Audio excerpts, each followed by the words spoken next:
I'll be cruising in my lane fast, call it high speed. I've been working hard, yeah, I've been working nightly. If you think you'll win, ha, nah, likely. I be taking shots, yeah, cold-blooded, icy. Watching numbers grow is what I call sightseeing. In the front row, run it up when they hype me. The following grows, they know how to ignite me. Call me CEO, I've been running right, see. And I ain't playing games, I create my own lane, making pleasure out of pain, turning losses into gains, I'm the boss, I'm making change. I've been rocking this exchange, popping off and risking things, gonna make a f***ing name. I just wanna be famous, but I don't want that cheap fame. No, I'm not that vain, I just wanna be greatness. I just wanna be greatness. I just wanna be greatness. I just wanna be greatness. Ain't no motherfucker in this world could do it like me. Open up your eyes and insert a little rising. You don't have to love me, you don't have to like me. Got enough love in myself, in my psyche. You should have the same in your brain nightly. If you wanna taste me, you can fucking try me. If you wanna hate me, you know where to find me. And if you go and hate this, you can fucking bite me. Okay, I'm going off every chance I get. I don't really take a loss, well, I'll admit. That's why I'll make it to the top, yeah, I commit. And no, I'm never getting lost, I get after it. Investing in my own stock, cause it's faster than any crypto hits go, let me spend. Everything that you see is something I invent, and it's only a percent. I'm gonna take shots, if I miss all, forget it. I'll take a fat loss just to learn all that's in it. I'm taking snapshots, learning how to fall and get it. I'm getting back up, always stand tall, don't sweat it. I never back up, I don't miss a thing or regret it. I'm always learning, you could call me academic. I'm always working, never been apathetic. That energy is like a poison, needs some antiseptic.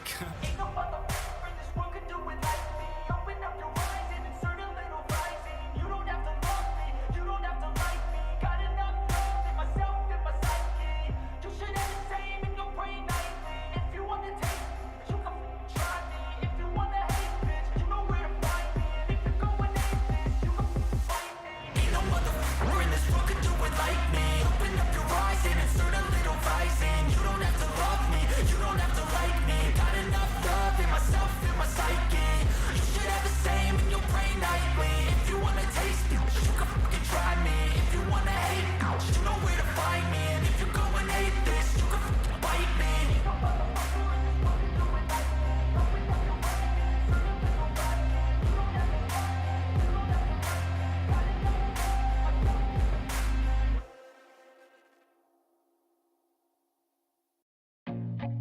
I feel nauseous, believe me.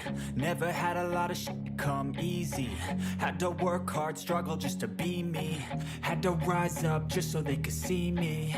Did what I had to do just to feed me. And what was left over I put towards my dreaming.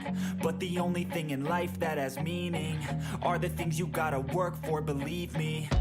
Take into your hands a plan, your own hands can land your own brand. And damn, I feel like no one takes accountability. They want the credibility, convincingly unwilling to put in the hours it takes to get some power. Don't be fucking sour, take a cold shower. Scream until you're louder, work until you're prouder. And all the doubters, they're just your downers. I swear to God they all let me down. I always fought just to wear the crown. I'm off at these fucking clowns who were all taught they deserve an ounce. It's only worth it if you work for it. It's only worth it if you work for it. I won't stop till they hear me now. I won't stop till I wear the crown.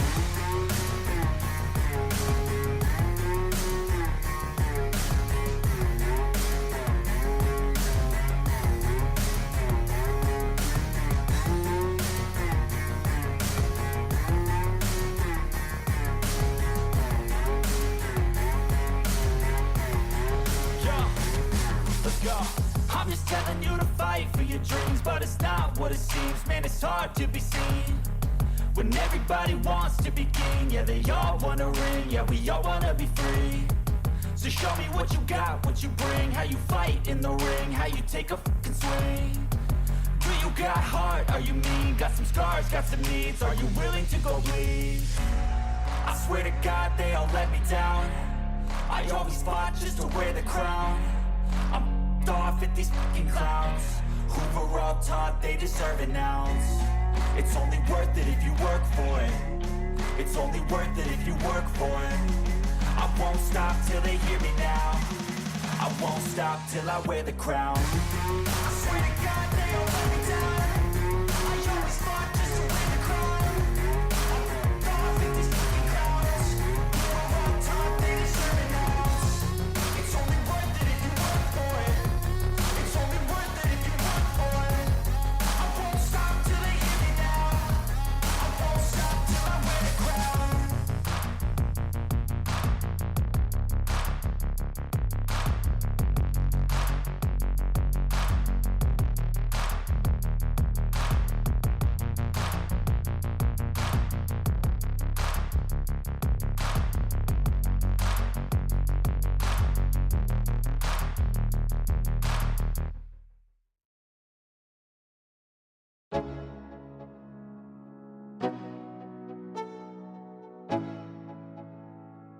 Let's go. Yo, I'm like an addict, do I gotta have it. I ain't even playing, got a really bad habit. If it moves, gotta grab it, fuse like a magnet. Lose, won't have it till I'm doomed in a casket. I ain't playing, got a weird mind. If you work 8 hours, I'ma work 9. If the shit tastes sour, you should taste mine. I'ma stay in power for a long time. Get up, nah, I ain't a quitter. Toss me the ball, I'm a really big hitter. Big picture, I'm a straight killer. Rising the song to the highest bidder.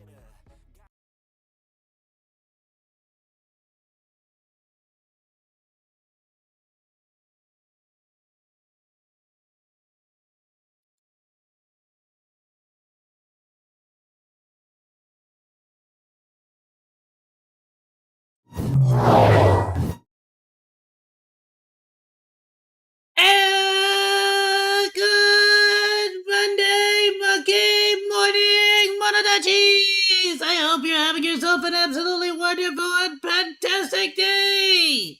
Welcome, welcome! I'm so excited for today! I just got back. I had a doctor's appointment, so we had to start it late today. Hey, Mr. Sam.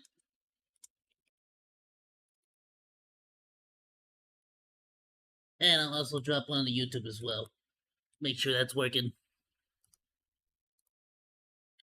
Alright, so this is basically, we're gonna be trying a little bit of an experiment today, because I'm gonna be, this is gonna be somewhat of a testing phase for some of the like the new Monkey Monday morning thing. So it is gonna be reactions, but if no requests, we're here to specifically talk about a particular topic, and that's kind of what I want to make the Monday morning Monkey podcasts. A little coffee, some news. We're gonna have a specific like topic to discuss today. I wanted to talk about the entire situation with Honkai Star Rail. There's a bit of a controversy with the voice actors. It's a game that I like, and it's a situation that I'm interested in. A lot of people have been talking about it in the community, so I found a video by Mugen. We can check it out, and we'll discuss it in between as well as at the very end of it. It's a long one, and I think it's just perfect for today. So let's go ahead and check it out. Let me switch it over.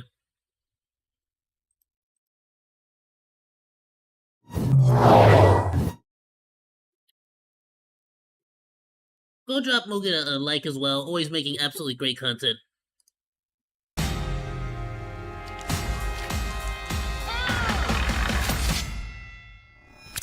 We'll skip that because I want to get flagged for the music. But yeah, so I don't know anything at all about the situation with the voice actors for Honkai Star Rail. I know that the big names, the big like characters that were like in discussion for this was the Argenti voice actors, as well as some of their voice actors got replaced too. Though I'm not sure if it's on the same situation, the same reasons, let's say. But I believe the voice actors for Hua Hua was also changed. So I want to kind of figure out what's going on, why exactly they switched them out, and not only did they switch the main troublemaker, so to speak, but they also switched out people that came to his defense. So I'm kind of curious to see what exactly happened there. Once we get a better understanding, we can sort of discuss this. Not having done enough of a background check is not an excuse this time. God, this is such a mess. On July 18th, Honkai Star Rail, which is a massive gacha game made by the same developer of Genshin Impact, which is Hoyoverse, made this tweet, which is showing off a character that will be releasing in the upcoming updates. This is something. Now this is Moe's. Moe's is not out yet. Like, it's still as of this stream. Yeah, as of this stream, I have not seen. Hello, Mr. Gamer. So welcome. Mondays are specific. Monday monkey mornings are specifically coffee and news. So if you wanted to bring up anything, it's Mondays now. Mondays are the days for it. It's a long video too, so we're pretty much discussing this. I don't know. I didn't prepare a second topic, but if we even get through till then, we'll see. But I'm pretty sure this will get us through the entire stream today. Anyway, so yeah, this character not out yet. I'm not even the kind of person that like looks ahead on these gacha games. I've been playing so many gacha games, as you know. We're playing Honkai Star Rail tomorrow morning. Then it's Wuthering Waves, then Zenless Zone, and then Nikke. But I don't look ahead for any of it. I'm focusing on the campaign. I'm just doing my thing. I'm not worrying about getting any SS tier. Like characters or banner. I don't worry about any of that. I just worry about like getting to the campaign. But now I kind of want to know because the same voice actor apparently again did Argenti and other characters. So, what is this is from the official Honkai Star? Let me read over this real quick. But I think this is just like promotional stuff, right? There's nothing like.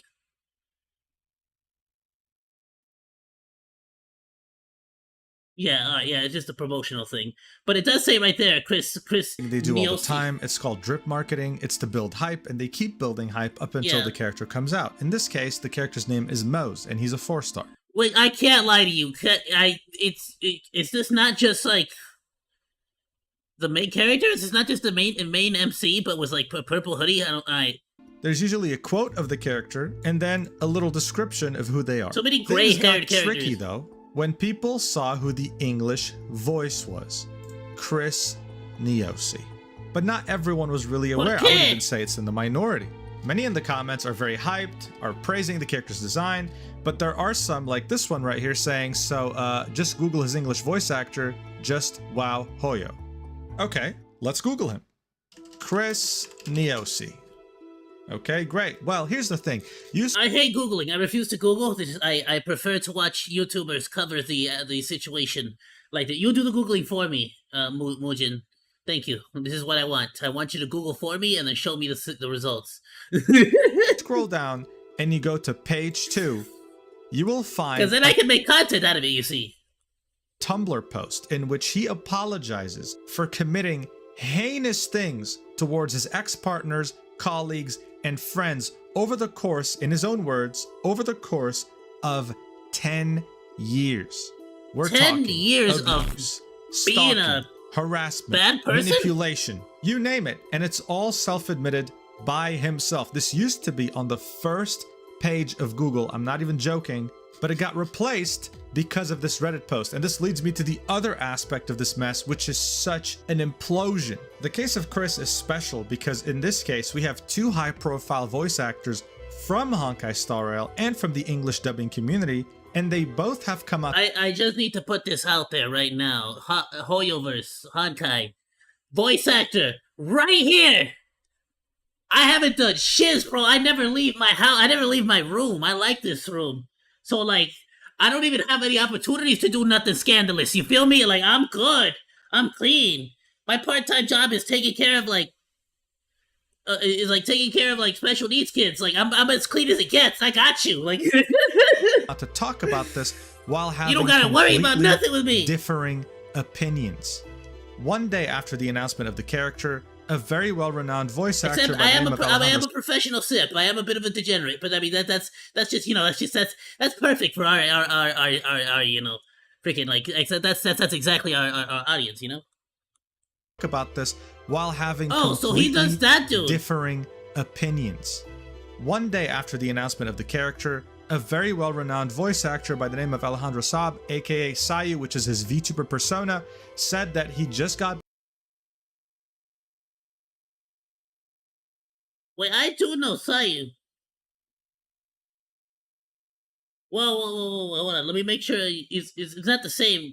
So is Ayoo Chris? One day after the announcement of the character, a very well-renowned voice actor by the No, okay, Ayoo does the voice for. Got it. Okay, no, okay. name of Alejandro Saab, I aka didn't even know that. Am I that stupid? And he does Anton and is endless. Ayoo, which is his VTuber persona, The freak! said that he just got back on Twitter and that he was going to have a serious talk on stream regarding this. It was very emotional, and I know who Ayoo is, but I really only know him when he collaborates with like other VTubers that I watch. I'll be honest. I mainly watch. I think I've seen him on with like why am I blanking on her name now? The Scuff Queen. he even ended up breaking down crying over this. I thought this was going to be the peak. It wasn't going to get worse than this. Guess what? The voice actor for Sunday, someone you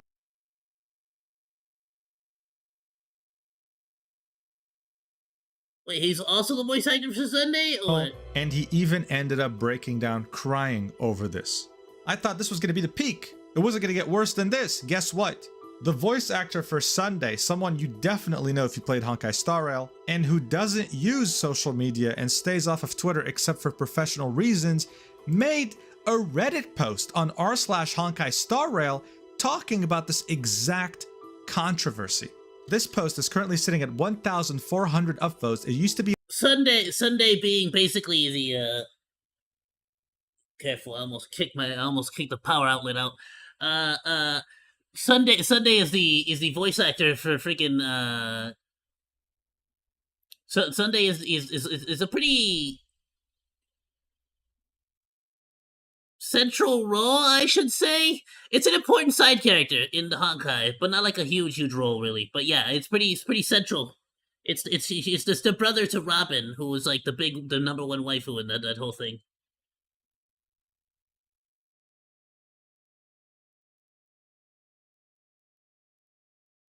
So he'd already gotten in trouble for it, quote unquote canceled for it once well, he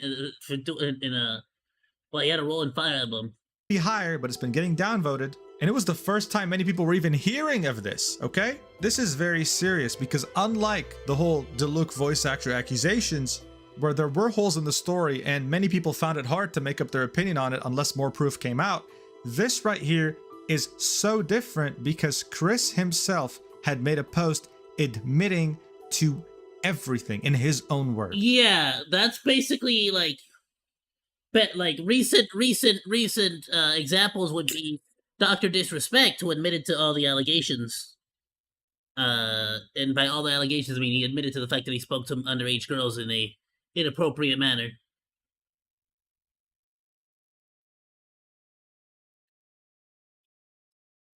Yeah, it's like EDP 445. They're gonna keep trying to come back. Because once you get in there, you don't want to go back to normal life. The entire community implode. You kidding me? I would lose my mind to get a job like this. But I freaking stream all day, so I never go and audition for anything. within itself. Let's talk about it. Christopher Edwin Neosi, otherwise known as Kerbifer online, is an accomplished voice actor, and he was in some pretty high-profile roles like Arataka Reagan from Mob Psycho 100. Additionally, he voiced the main character in Fire Emblem 3 Houses under Nintendo. Oh, and he was in Fairy Tail. Freaking love Fairy Tail, dude. I need to catch up on Fairy Tail. I haven't freaking watched Fairy Tail in a moment, bro. I fell off. I fell off immediately after the time skip. If you know which one I'm talking about, you know, like the one where like the whole guild goes to garbage, and I was just like, I'm like done. It's like too much. Ace Combat 7, I freaking love Ace Combat 7. Great game, phenomenal. I don't know if I'm good enough to play it on stream. I suck at it.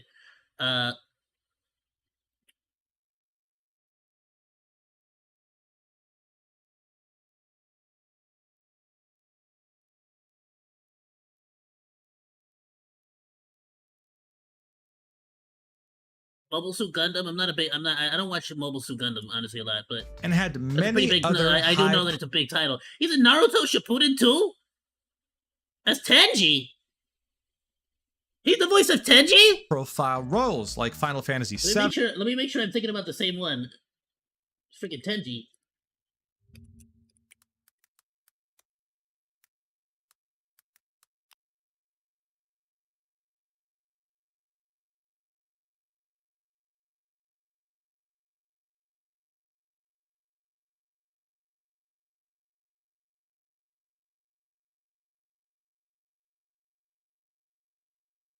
this fool? What are the two brothers? What the frick? What is this? Like, frickin' the internet, dude. Alright. Naruto Shippuden, etc. He was an accomplished voice actor by all means. However, all of that came crashing down in 2019 when Chris was 30 years old. Overnight, many of his high-profile roles were immediately replaced with other voice actors, and he was pretty much excommunicated from the industry. This was a very big deal in the voice acting community. Following confessions of emotional and physical abuse, the voice of the male character in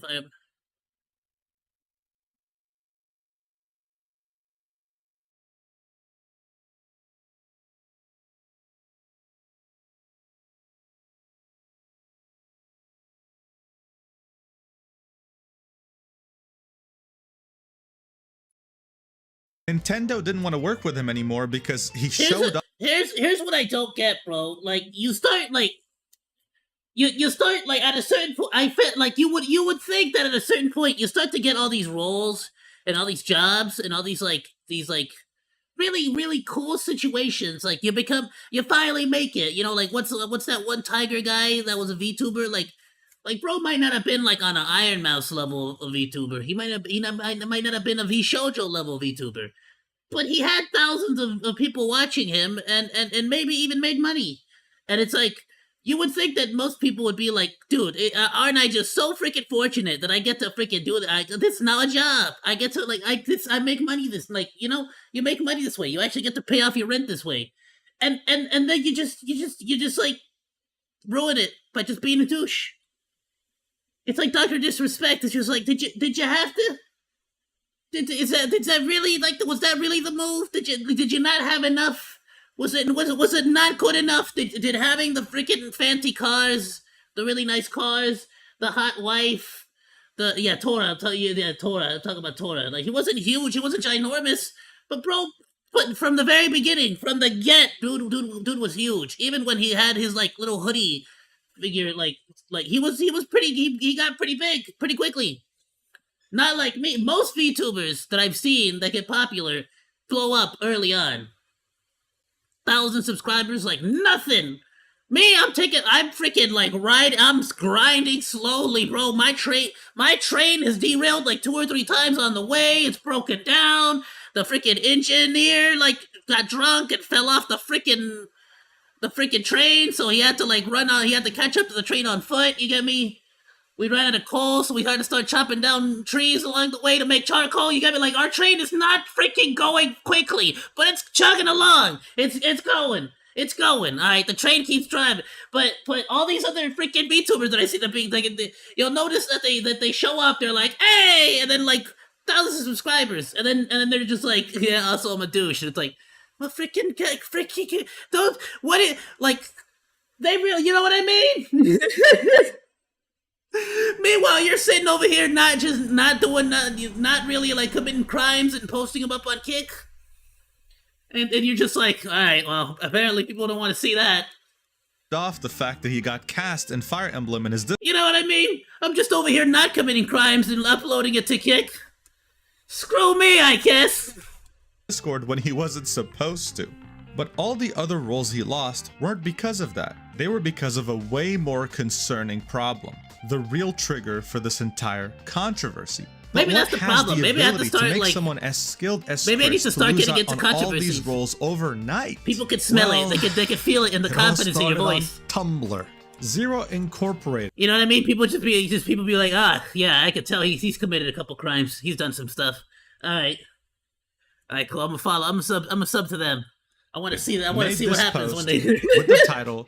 Chris Kerbifer Neosi is an emotionally can't wait for this bastard to fall. On July 16th, 2019. Is that what it is? People just go and when someone's controversial, they go and subscribe to them just to see the fall. They want to see the fall. It's like, you know what I mean?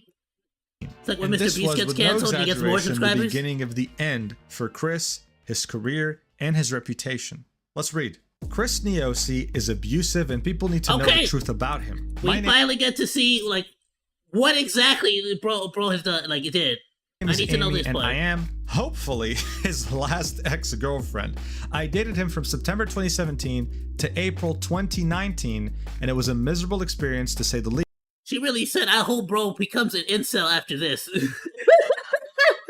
I hope nobody wants to get near his sausage with a 10-foot pole. Avoid, ladies. Least. I try to be an open-minded person with an even more open heart, but that was a waste of effort because this man is a piece of shit, and it is entirely his choice to be one. I knew Chris Neosi for several years, but I'm not going into the full history of our relationship. What matters is how he treats women behind closed doors and that he shouldn't be able to keep getting away with it. Overall, he was a shitty boyfriend, but sucking at dating isn't a crime, so I'm only going to talk about the things people deserve to know about him. She's pretty much saying like, yeah, dude, listen, he does suck at dating, all right? This is a fact, but it shouldn't be enough of a reason to hate him. So let me say what actually... He was a shitty boyfriend, but that's just his personality type. That's not even his crimes. He actually did wrong. All right, let's get into it. So, number 1, Chris Neosi has obvious anger management problems and would snap and blow up at the smallest things. He would tell me that's just how I am, and that I needed to deal with it. I hated playing Smash with him because I would win most of the time and he would rage and scream at the top of his lungs. Near the end of our relationship, I was fearful of his meltdowns every day. Point 2. As someone who honestly and earnestly had some like anger management issues for a while, like it's one thing to be like you know, I'm sorry, it's on me, I was being a douche, I'm gonna get better, I need to learn to control myself.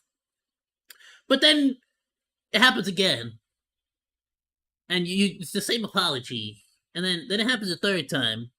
Then a fourth time, then a fifth time, then a sixth time, then a seventh time, then an eighth time, and a ninth time, and a 10th time. And it's like, all right, well, when the frick are you actually going to change? Because if you're not actually, like, it's one thing to be like, I promise you I'm going to change. And it's another thing to actually, like, change for the, like, and don't get me wrong, it's not easy.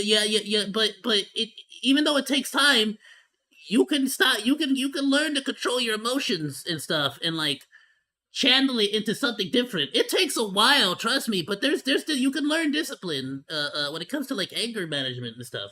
At least I did. And I didn't have like the worst freaking like I didn't freaking like go flipping off, but especially when I was younger, I used to freaking punch holes in walls. I used to punch holes in walls and doors. And so like I was definitely like an angry kid in my youth. As a 28-year-old man, I understand anger, but that's I feel like, especially throwing that at someone in a physical way, it's just inexcusable. I never, even at my worst, I feel like I never really saw myself hitting anyone or hurting somebody else. But I've also like I've always been very like since I was a very a little baby babu. Parents have always told me, "Yo, hands to your damn self. Don't touch nobody. Don't touch nothing. If it ain't yours, don't touch it. Don't touch nothing. Not in the market. Not in the don't touch no people. Don't touch nothing. Somebody drops something on the floor. Don't pick it up. You let them pick it up because then all of a sudden you get blamed for trying to take it. You get me? You're like, no, you don't touch nothing." So maybe that's, he would try to manipulate me whenever I told him I had an issue with his behavior. I would tell him things like, I have to walk on eggshells around you, and he would turn it around and say, but I'm walking on eggshells around you, to try to make me out to be the bad guy. Oh, really? Tried to pull a Donald Trump. No, you're the one. It's not me, it's you. He always tried to avoid taking responsibility for shitty things he's done. Point 3. Chris Neosi had no respect for you block and reverse. Block and reverse. Count. Always, it's never my fault. It's always got to be your fault, okay? Bodily autonomy. I have a full-time job, and when I came home that just from goes work, to show you how little that matters at the end of the day. Well, unless Hoyoverse genuinely wanted to like, do something, but that's really just there to protect Hoyoverse if they actually wanted to like, I just don't know how much of it would be worth it for them to sue this guy, Jump on me the second I walked in. All I wanted was a little time to decompress from the day and get a shower, but he would grope me every single day despite my protest. I told him to please not do that many, many times. He would pout and argue and continue doing it anyway. Point 4. It's like, it's one thing to be like, you do need consent for that. Understandably, if someone's your girlfriend, you feel like you're owed, or you're not really owed, but you feel like you have a little bit more freedom to try to coerce that out of somebody. You get me? You could try to beg for sexy time, so to speak. But it speaks a whole nother volume if your girlfriend don't even want you touching her. You get me? Like, what is that? Like, me personally, if that's happening, I also have to like wonder personally, like, did I mess up this relationship? Because like, she don't even want to do sexy time. You get me? Like, if she don't even want you touching her, like, that just speaks volumes to what's happening in your relationship, bro. Like, you really shouldn't be trying to force Chris it. Neosi lied to me twice. You know, maybe you should be rethinking it. I never had a problem with their friendship to begin with, and he told me without any questioning on my part that they only talked once a month. I eventually found out that was a bold-faced lie, and he was speaking to her every single day of our relationship. He claimed he didn't realize how often he was talking to her. Nah, son, that's a BS. That's a BS. The moment you get into a relationship, all exes have to disappear. I'm sorry. And that goes both ways. That goes both ways. That goes both ways. I'm sorry, but it's never going to be good. There is never going to be a situation where that's going to be a good thing. I'm sorry. I'm sure there's like the 1 in a million chance that you're like, oh, I became friends with my ex and we had a genuinely great friendship while also me dating my current boyfriend or husband or whatever the frick. But let's be completely honest. Once you get that boyfriend or husband and you start to get into a serious relationship and it's actually serious, there's not going to be any need for that friend, that ex, you know? Like, he does not need that lady friend, ex-girlfriend in his life if he's already got this girlfriend. And like, what do you mean? There's gonna be some old feelings there. There's gonna be some feelings that are still stuck up. Like, you can't tell me there's not. It just doesn't work that way. I would believe such nonsense. You wouldn't be human. He was human. Intentionally hiding this from me, and also probably her. I believe she was not aware of what he was doing either. Point 5. I asked him to set boundaries with his ex, and he battled me so much that I asked him to cut contact completely. He fought tooth and nail to keep talking to her despite how much this shit was damaging me, and he even called me the... Yeah, nah. If this was on the other hand, like if she was doing this to him, I would be telling him she's for the streets, you feel me? So I gotta tell you the same thing, girl. Like, he's for the streets. Like, he ain't boyfriend material right there. Unreasonable one. She contacted him one day out of the blue, and he came to my office to take me out to lunch, only to keep me hostage in front of my office. Like, bare minimum, just to make my significant other, my partner, more comfortable in our relationship, I would set boundaries. If she asked for boundaries, that's more than reasonable. And now, and to the point where she had to, but the fact that he battled her so much on it, she asked him to cut like, so she didn't even ask for him to cut off contact completely. You feel me? Which means she could still be invited over for barbecues, and that's okay. But like, now she's gonna be even more suspicious. The fact that you're like battling so hard to keep that bridge, like, you know what I mean? It's suspicious. It's suspicious. She's gonna feel uncomfortable. She's gonna feel insecure about it. And as a boyfriend, you should want to make her feel comfortable in the relationship at all times, I feel like. This building that I must give him my blessing to respond to her. He refused to take no as an answer and was shouting at me. I felt forced to say yes, even though I truly did not want to. To be fair, I wouldn't want my girlfriend to I wouldn't want to have to like clear my freaking text messages with my girlfriend every time I send a message. Like, I wouldn't want to do that to my significant other. I wouldn't want to be like, let me see your text message before you get to send it. Like, I wouldn't do that. That just seems icky to me. That just seems like I'm controlling another person. That feels like I'm controlling you, and I don't like that. I don't like doing that. That shit's annoying. I don't like it when my bosses do it to me at work. I wouldn't want to do that to somebody else. you know, micromanaging. I feel like it's micromanaging a relationship. Like, don't micromanage my text messages. Get out of my face. So I wouldn't want to do that to somebody else. I wouldn't want somebody else doing that to me. But at the same time, I gotta understand her because bro is really acting hella suspicious. Like, this is on some like, you make it like if you're not cheating, you're definitely making it suspicious. Like you are the worst. If you're not cheating, you are making it seem like you are. You know, I don't know what the freak, but you make you like I don't know. Or else he would continue making a I scene can understand in where front she's of coming my from. workplace. Wow, dude. Okay. Point 6. He complained anytime I wanted some time to myself. He gets so much more free time than me, and whenever I wanted some damn space, he would constantly try to butt in and gripe that I'm not spending time with him. I explained to him several times that I should be allowed to have just a tiny ounce of solitude, never listened. He was also jealous of my friends and would whine anytime I wanted to hang out with them without him. According to Chris, my world had to absolutely revolve around him and never deviate. Point 7. Nah, son, there's got to be, in every single scenario, in every single relationship, there's got to be, like, one moment where it's like, it's me and my boys. It's just me and my boys.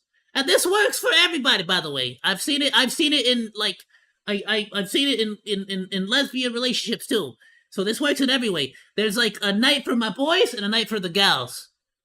No matter who it is, you're gonna have, like, you might have some intermingling friends. It's a bit more difficult there. It's a bit more challenging there.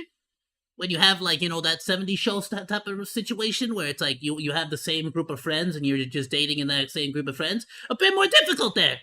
A bit more difficult because, you know, you see, you're all friends with everybody. But if you have your own, like, you know, you got your boys here, this is your group of friends, and they got their group of friends, that's their boys, that's their girls, then there you go. Then you gotta have certain nights where, like, she invites all the ladies over and they're doing their thing, and you just get lost. You feel me? You get lost. You go have a beer with the boys or something, because you gotta give them their time.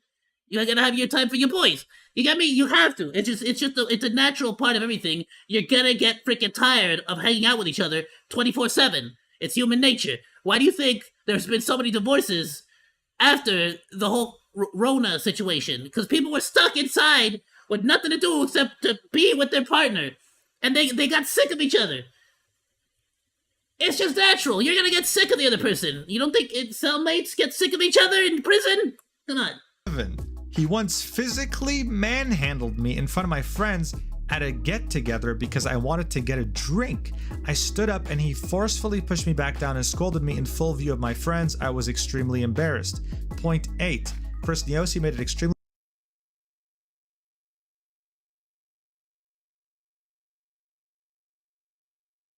Nah, first of all, it's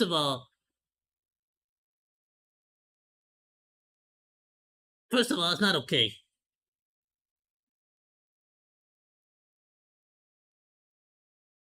Like, nah, that's disrespectful as all get out.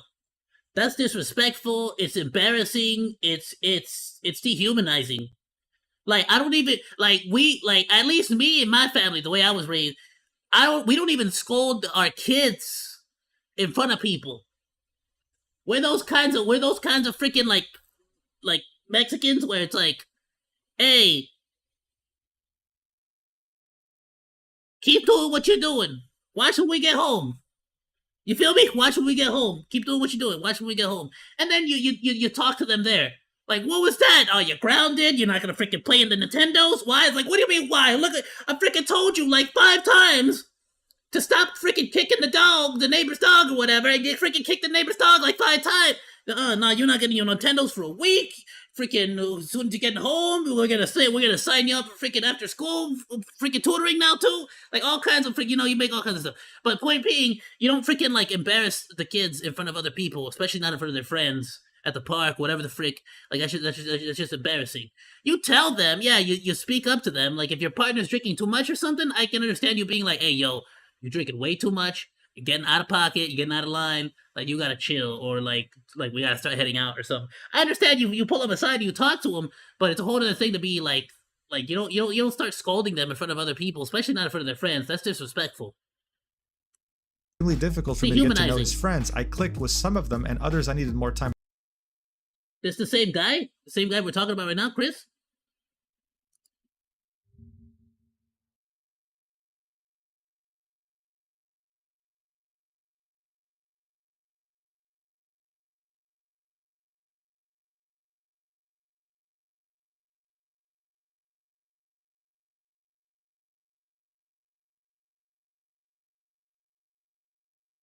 Y'all can pause and read this. I'm gonna quickly speed read through this.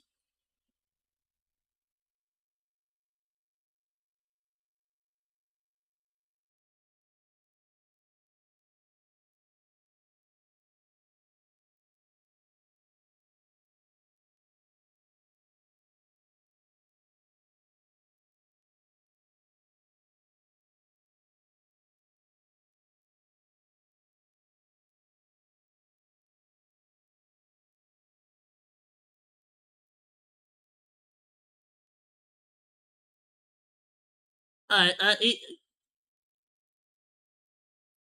get trying to garner sympathy points. I'm glad that he's telling people to leave the people that defended him alone. Though, yeah, they definitely should not have been defending him. That was stupid of them to do that without having all the facts straight first. But still, their only crime is being stupid and not looking into something. It's being ignorant.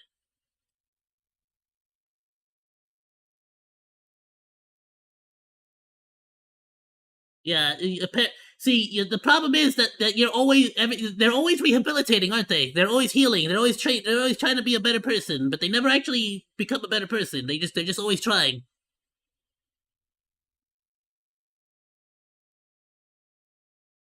It's not that I don't believe that people can't change. They definitely can. Absolutely. It's just some people tend to, you know, once what is it? Once is a mistake, twice is a coincidence, three times is a pattern. You get me? Like it's starting to get a little too crazy. It's a little too much. Yeah. 10 years? 10 years?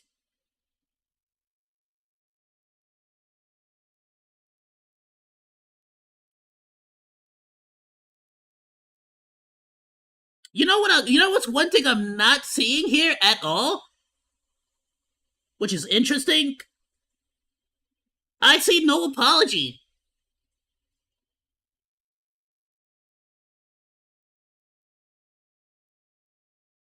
Let me. Am I losing my mind here? Didn't apologize to the victims. Didn't even bring them up. Didn't even bring up what he did.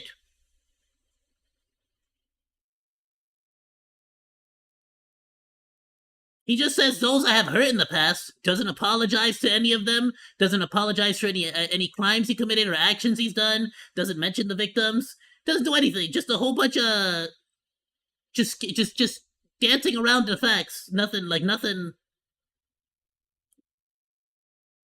People whose trust I have irrevocably broken. Like none of this. There are people who justifiable pain and anger cannot be healed. But please know that I remain committed to lifelong work of rehabilitating myself. Yeah, no, this is just this is just this is just another case of like, I'm sorry, I swear, I change, I swear.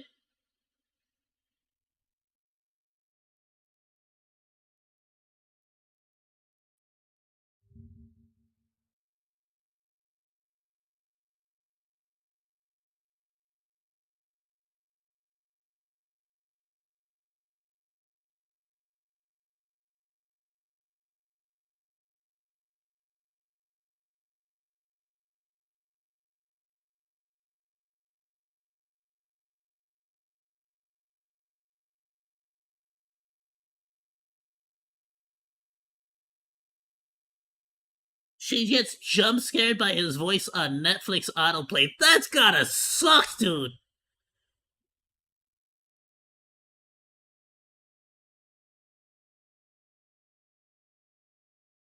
It's like soldiers who are shell shocked. You just hear your abusive boyfriend's voice and you just freaking duck for cover.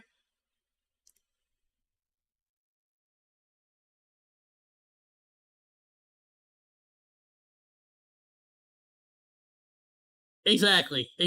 It's always been selfish damage control to keep. ill-gotten gains and never about actually doing the right thing. He's not, like, there was no apology in that statement at all. It was just him like doing a very freaking like PR statement.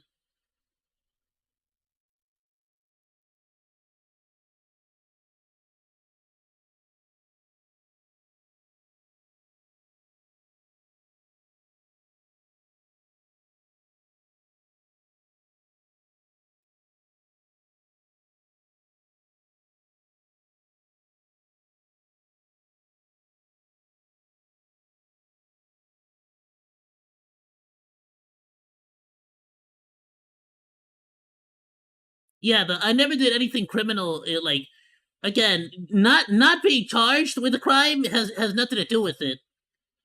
Unless they have Terra here has like some pretty undeniable evidence that she can bring up in a court of law and like actually pursue some kind of charges. Otherwise, it's just her word, and also your word, because it seems like you admitted it in the old Reddit post. Not in this one, obviously. You kind of just like you're such a nothing burger sandwich of a statement, honestly. Time to hit things off, but that was a problem for Chris. He would argue with me every time we came home from seeing his friends that I wasn't trying hard enough and not talking enough. So many arguments. I could not for the life of me understand why he got so upset that I didn't meet his bizarre standards for communicating with his friends. It made every encounter with them more and more stressful to the point that I was too afraid to see them anymore. They did nothing wrong. This was entirely on him. Point 9. Worst of all, Chris Neosi was planning to take advantage of me when I was very intoxicated on my birthday last year. He even tried to tell a friend that he had implied permission from me when confronted about it, which is absolutely not true. That only gave me confirmation he knew exactly what he was doing. Thankfully, I was aware at the time to tell him to back off, but it disturbs me to this day that he saw me being drunk on my birthday as an opportunity. Chris Neosi is a... How do you not discuss that with your partner before that fact? Because it's kind of like I get what like the quote unquote implication can be, where it's like, you know, what is the song like, birthday, birthday, you know, it's like it's a meme, it's a joke, we get it, yeah, but it's kind of like it becomes a whole weird pervy thing when you start to like make plans about doing it, you know. It's like, it's your girlfriend. If you get the mood right and you do a little bit of foreplay, you know, a little bit of like giggles, you have a good time, you have some fun, you can get her in the right mood, you know, you get her some chocolate strawberry, you know, you do the whole 9, you go for the whole romantic vibe on her birthday, you could get her into the mood. But that's like you putting in the effort to get her into the mood and doing the role play and the foreplay and like doing it's a whole different vibe to just be like, oh yeah, but when she gets freaking hammered, when she gets drunk, I got a chance to freaking do whatever I want. It's like, no, bro, that's just creepy. Even if it's your girlfriend, that's just creepy. Like, what? That sucks. Person, and he knows it. That sucks that she had like, this is her boyfriend, and yet she has to like button up her blouse and like be scared of like getting taken advantage of by her own boyfriend on her. But you get what I'm saying? How do you live like that? That's just messed up. That sounds like such a terrible relationship to be in. But I refuse to believe it. Oh, he doesn't get to claim ignorance and abuse women. Everything was intentional. I decided I had enough and moved on, and he tried every trick in the book to manipulate me into staying. After I broke up with him, and it's good that you left. That sounds like absolute torture. He couldn't even respect me enough to give me distance. He was aggressive about taking me out to dinner and asked me out at least 3 times in the week after I dumped him. And he also had the audacity to ask me to be friends. 3 times in 1 week is crazy though. I understand like give her a week. Now I understand like trying to text her back. You know, you're getting the glums, you're all sad and whatnot.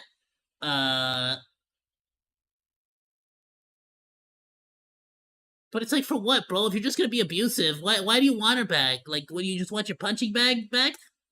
With like, if you're not gonna treat her right, what's the point? No respect, No remorse. Why? He knew exactly what he was doing at every turn. He chooses to be an asshole and will continue to do so until he dies. This man will never change. It's who he is, and he clearly prefers it that way.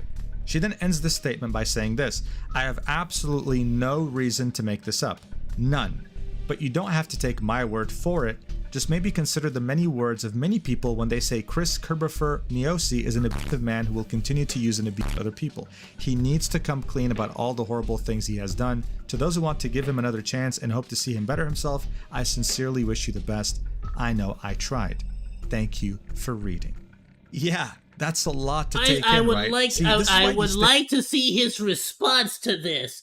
And again, similar to the currently ongoing Mr. Beast allegations, I think it's very important in these instances to make an appropriate response. There has to be a response. You can't not respond. It's just a very bad look if you don't.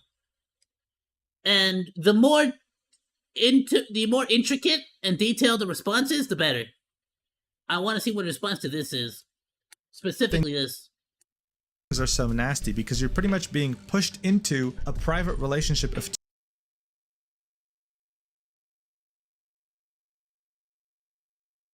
two people and are seeing all the ugly things that happen there. I just don't get what's the point. Why stay in the relationship? If it even like if you're constantly pissed off at your girlfriend, it's obviously giving you a bad time. Why do you want that? Why do you want to keep the negativity? You just like living in that like misery? Because it obviously doesn't make Chris happy. Otherwise he wouldn't be yelling and screaming and scolding her in front of her friends. You get me? You don't do that if you're freaking happy. So why? Why continue it? Why do you want to stay in that relationship? I don't get it. But granted, this isn't enough to take someone down. Not anymore, at least. People these days require more proof than just he said, she said. This is why many people chose to not believe the person accusing the Diluc voice actor. You absolutely need more than just a he said, she said. But that's why it's important to see what their response is. You get me? Of committing the things they were without a accusing response. Them. There have been too many cases. You really in the got last nothing except for allegations. Years where someone claims something and gets proven wrong, even after having done so much damage to the person they're accusing. And let's be real here, who in 2019 would have seen this Tumblr post? Who even uses Tumblr anymore? This wasn't going to end his career outright. What changes everything here, though, as I mentioned before, is the fact that he admitted to all this. The next day, he just came clean. Chris made this. And there you go. So here's our response. There you go. Here we go. All right, let's go. Let's see. Mujin might be reading over it. Let's see. Post on his Kerbifer account saying, "It's time that I apologize to all of the people I've hurt." Bear in mind, this post got deleted, right? The only reason you can see it is because it was reblogged by Ultra Eric the Red. And ironically, what shows up on Google on the second page is actually the repost from Eric the Red, right? Like the post itself, if you copy the link and were to go to it, it says it's gone. And it just links you back to Kerbifer's profile. I don't know when he... So he tried disappearing it. That's one of those things where I think just as a sign of good faith, you sort of live with that, don't you think? Like, I don't know. Like, is that like a badge of dishonor you have to wear for the rest of your life, I guess?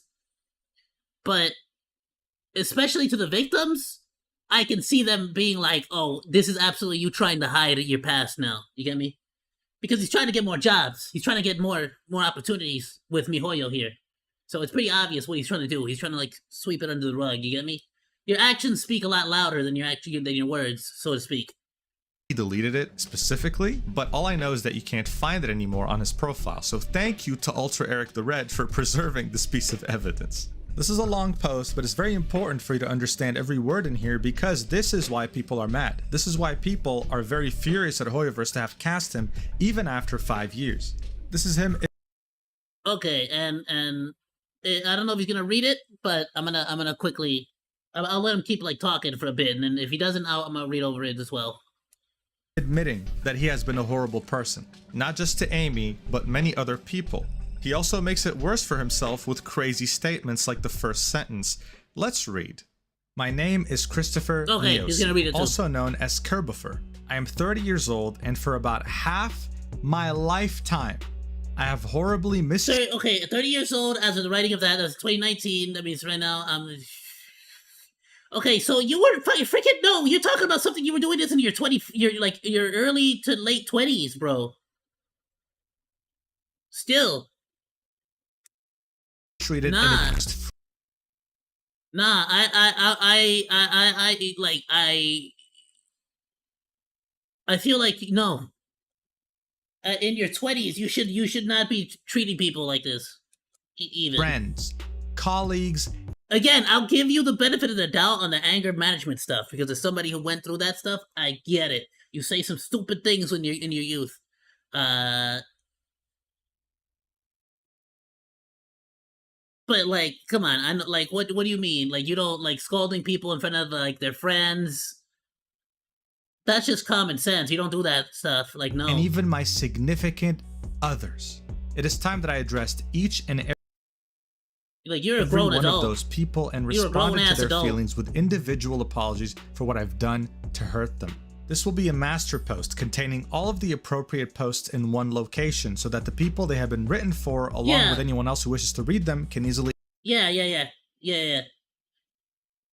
You saying that he's also? I guess we're not at that portion yet. You're saying he's a PDF file? Access the information.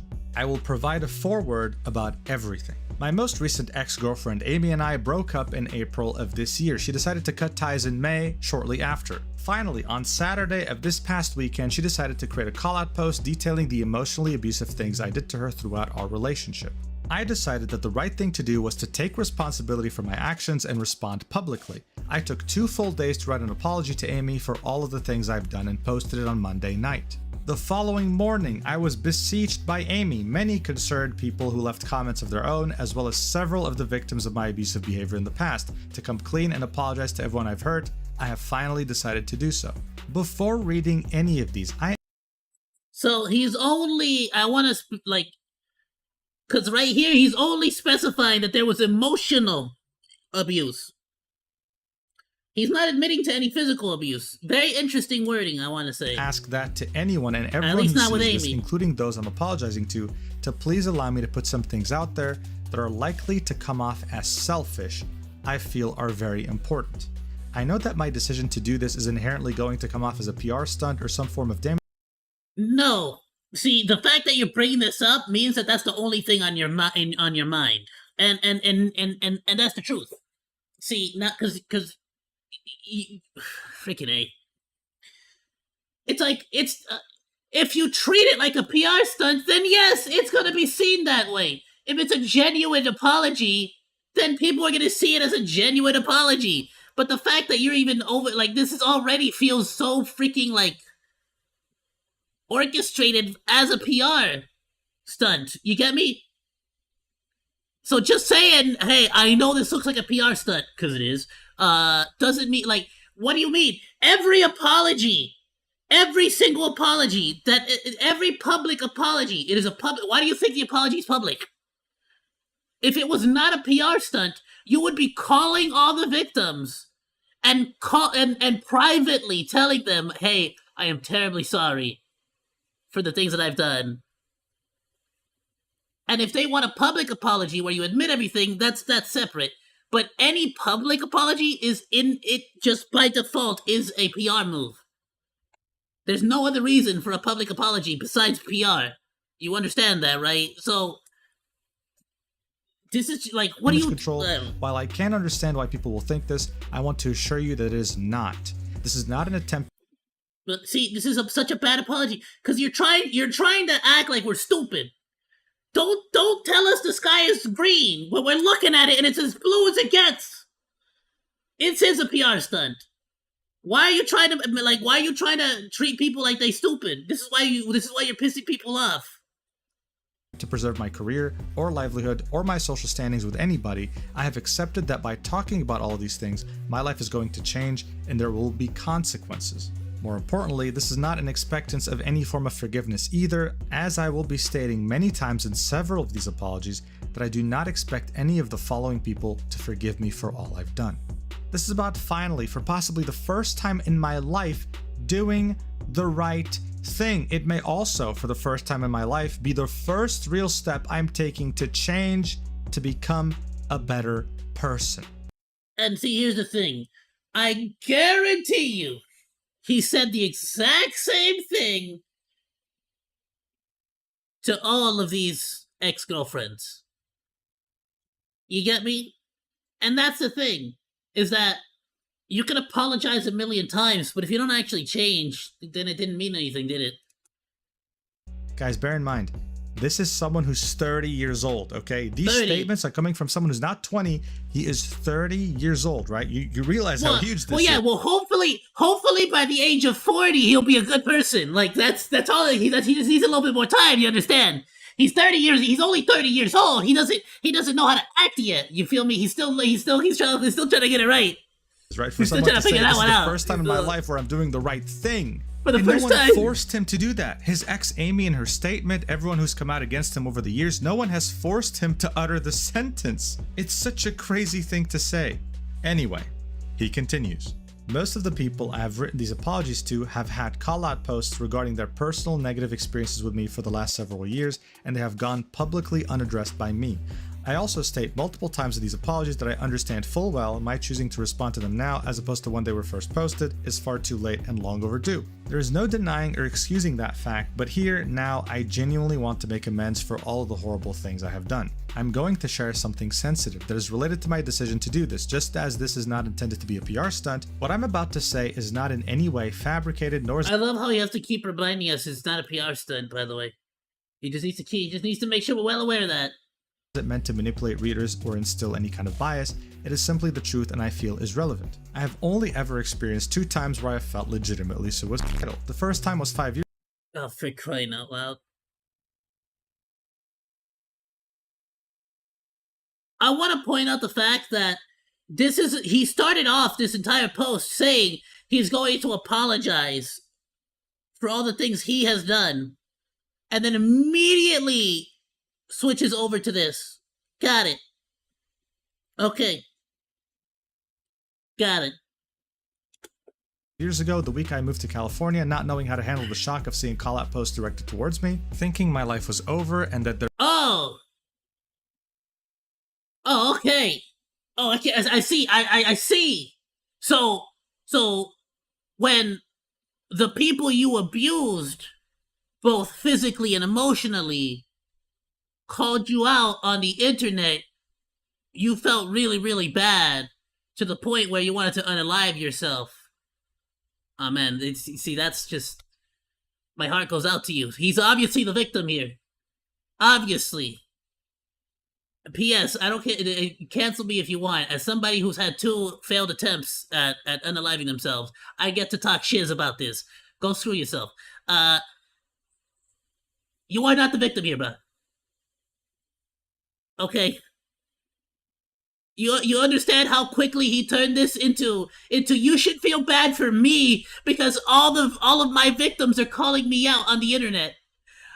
You should feel bad for me that all these people are calling me out on my crimes. There would be no way to survive, and that I should die as penance. So as I already mentioned, and as he mentions here for the first time, his ex-girlfriend wasn't the first post calling him out and seeking to expose who he was to the public. If he had chosen to ignore her post— Brother, he's genuinely trying to use that as some kind of a shield. I'm sorry, but no. He's really trying to use this as some kind of a shield. He hasn't even finished apologizing in this statement before he's trying to like put up walls and barriers of like, you can't like, you can't be mean to me because of this and that and the other. How do you think all your partners felt, brother? Like, he can't, like, come on. Just like he had ignored all the other posts, then I don't think his career would have really been endangered. But it was too late for that now. He then continues, I survived it with the support of friends, but then I chose never to address the things that were said about me. They were people that were once my friends, significant others, people I looked up to, people who looked up to me, and all this time I stayed silent. However, the second time I felt suicidal was this past Monday night, a few hours before posting my apology to Amy. I had become so internally conflicted about if it was really the A few hours before posting my apology to Amy. So, because you got called out again. Guys, stop calling me out on all of my crimes and bad behavior because it makes me feel bad. right thing to do or not. This time, not because of concern for it ruining my life, but because I wanted so badly to make amends and I didn't know if this would even be good enough. That if it was, After being called out, that's when you so badly want to make amends. Not any time before that. Only when he gets called out and it becomes a big deal on the internet. That's when he suddenly starts to get these feelings. Got it. Okay. was truly sign of me wanting to actually change for real. The pressure was a feeling I have never experienced in my entire life and I will never forget it. I overcame this feeling and solidified my decision with 100% certainty. I needed to speak from my heart, so I seized this newfound resolve and I went ahead and posted it. Please understand, the reason I'm sharing this information about my mental state is not in any way to garner sympathy or I love how bro's like, trust me, bro. I'm not doing this for sympathy points. I'm not doing it for pity points. I also want to let you know that I'm not doing this as a PR stunt, and it's definitely not a PR stunt, okay? Definitely not. Okay, what? Can we get to the apology? Are we ever gonna get to the apology or the admitting of the crimes, or are you just gonna keep putting, like, when are we getting to that bit? pity or appear as a victim? I am not the victim, I am the offender. I am sharing this information about the two moments. Really? Because you haven't made it, you haven't apologized at all for any of the offenses. You've just been I felt so setting entitled yourself to up as a illustrate victim, that while I basically. haven't changed enough, and it will absolutely not happen overnight, that the experience left a lasting impression on me that I am choosing to use in a positive way to really begin the change. Oh, he's about to begin the change. By the way, he's barely about to begin the change. Now, and now that it's gonna begin, this time, I swear, it's like a gambler, bro. I swear this time. You ever met those crackheads? Nah, bro, this time for sure. No more. I swear, no, this time when I get my check, I'm gonna take it straight to the savings account. I swear, bro. Not another rock. No, not one blue rock, bro. Not one. I have wanted to become a better person for what feels like my entire life. It's not something that should be such a struggle, invest it in but crypto. somehow I I've swear. made it the most difficult thing It's in the not world. gambling. I may have learned and developed and improved in some aspects, but not enough. The damage I've caused and the abusive acts I've committed towards people that I cared about is evidence of that. If I want to be a decent human being, this is all only part of the first step. I have a lot more work to do. Oh, it's all just a part of the first step. This is not even the first step, you understand? You understand? This is the... Sometimes you have to bring your own joy, bro. You gotta laugh. So this isn't even the first step. This is just part A. This is part A of step 1. You have to understand. There's multiple parts in step 1. You got part A, B, C, and D. If you don't have all 4 parts, it's like a Call of Duty Zombies Easter egg. You got to put all 4 pieces together to finish step 1. You understand? That I plan on diving into after I finish moving to a new house, but that's not the focus of this point. The point is, Well, you know, I'm probably gonna do a lot more. I'm gonna do a lot more apologizing and a lot more being a better person after I move into my brand new house that I got with all of the amazing voice acting roles that I got. All that money I got from all these amazing jobs that I do. Thank you, Hoyoverse. That Hoyo money. Gonna get me that new house. After I move into my brand new nice house, then I'll probably do more becoming a good person then. I promise you, I'll do more becoming a good person, a better person when I move into my brand new house with that Hoyo money. I promise. this is it. Taking responsibility for all the things I've done is only the beginning. If this entire thing is still just part of the first step, I want to do it right. Listen, I am 100, like, if this person is genuinely feeling thoughts of unaliving themselves, please do not do nothing to hurt yourself. Nobody deserves that. And we should never, ever, ever want that kind of a result. Because that makes us a terrible person too. Never, ever. Okay? But I'm not gonna sit here and act like that was 100% genuine. I'll give you 98%. But the fact that he only feels this way whenever this controversy comes up, and he only feels that way every time he gets called out for it.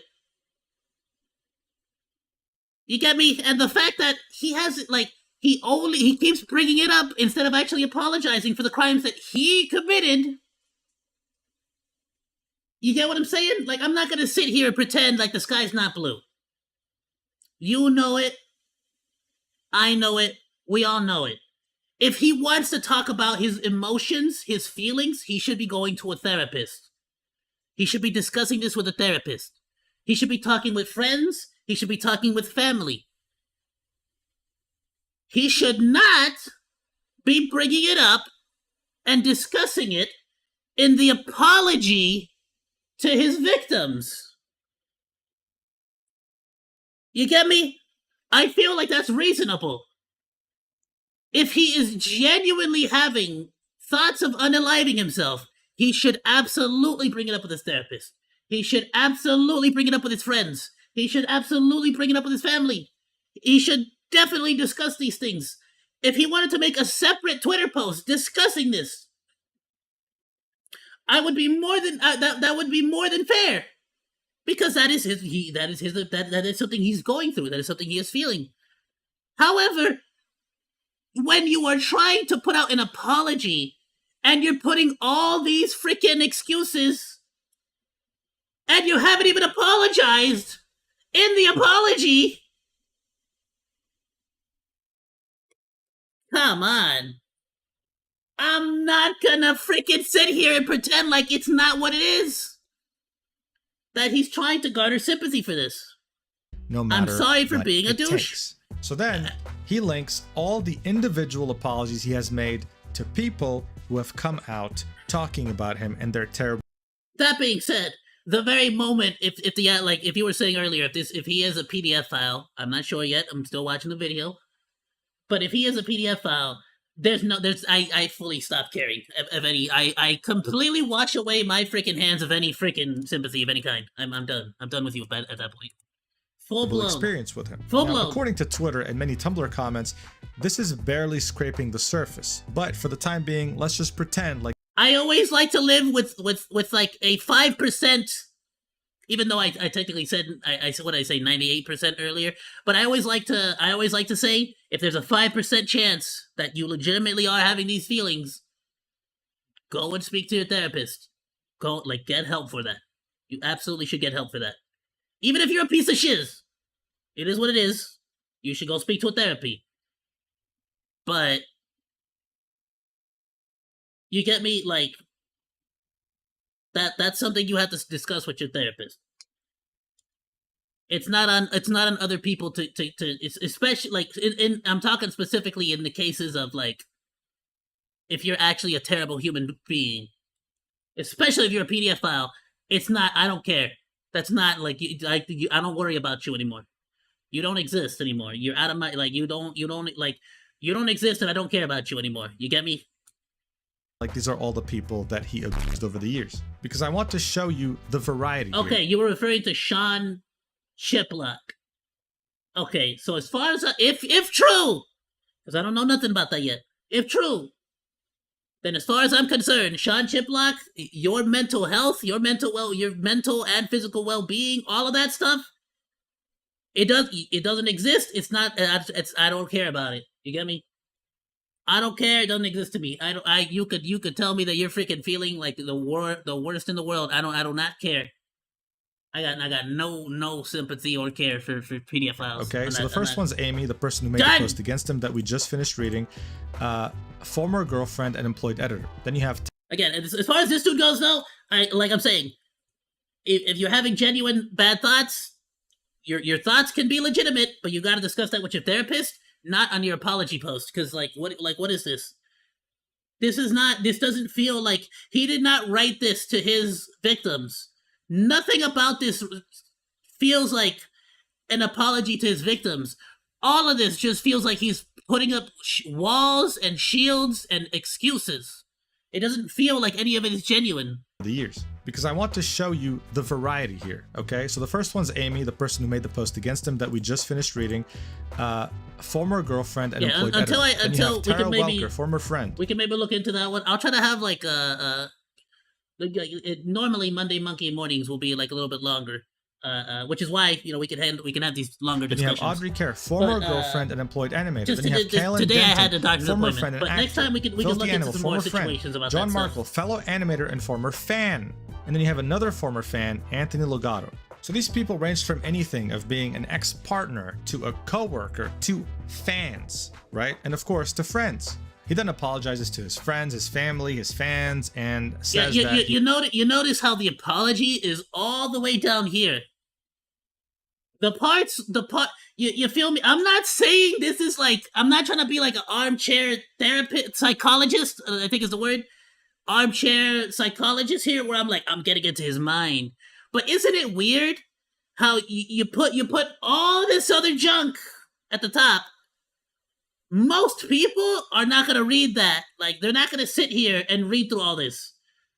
The videos, you get me? How long, like, nobody's going to sit here and read all of this, go through all of that stuff, just to get down here to like, oh, okay, here's all the bad stuff you did. Most people are going to skip right past this on Twitter, on Tumblr, on whatever the freak. You get me?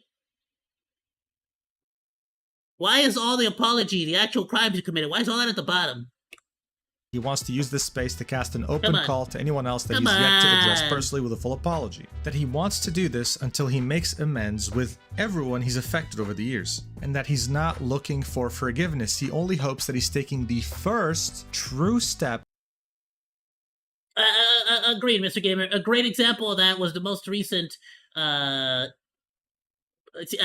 feel douchey for even calling him out for this, because again, you never fully know. And I hope he doesn't genuinely have these feelings. And if he does, I hope he speaks to a therapist. But Boogie298, whilst being called out for his various crimes and very bad actions, terrible actions, freaking tries to pull out a freaking knife with Mutahar and freaking Keemstar. Like, come on, brother, stop it, stop with that. If it's genuine, you need to speak to a therapist. You need to stop getting on the internet and speak to a therapist. And if it's not genuine, then that is disgusting behavior to try to use that as some kind of form of getting sympathy points. That is disgusting behavior. You get me? To being a better person, and that he'll do bro his needs best to step away from the never internet let after anyone else now down that or hurt now that anyone he's else getting he to that point where he's freaking threatening live on street. Bro, you gotta step away from the internet. cares about ever again. So I have to mention this, right? Not only was this post deleted, I don't know when exactly, but it was deleted. Every single one of these individual apologies also have been deleted and don't exist anymore. For example, if I were to click on Amy's apology, it's gone. It doesn't exist anymore. But the internet does not forget. If I use the Wayback Machine, aka Web Archive, I can find every single one of these posts. And now it's all on this video for Mugen. Hey, everything on the internet lives forever, baby! And now we get to react to it, and this will probably be like a 3-hour video that I'll probably upload because my reaction videos are amazing.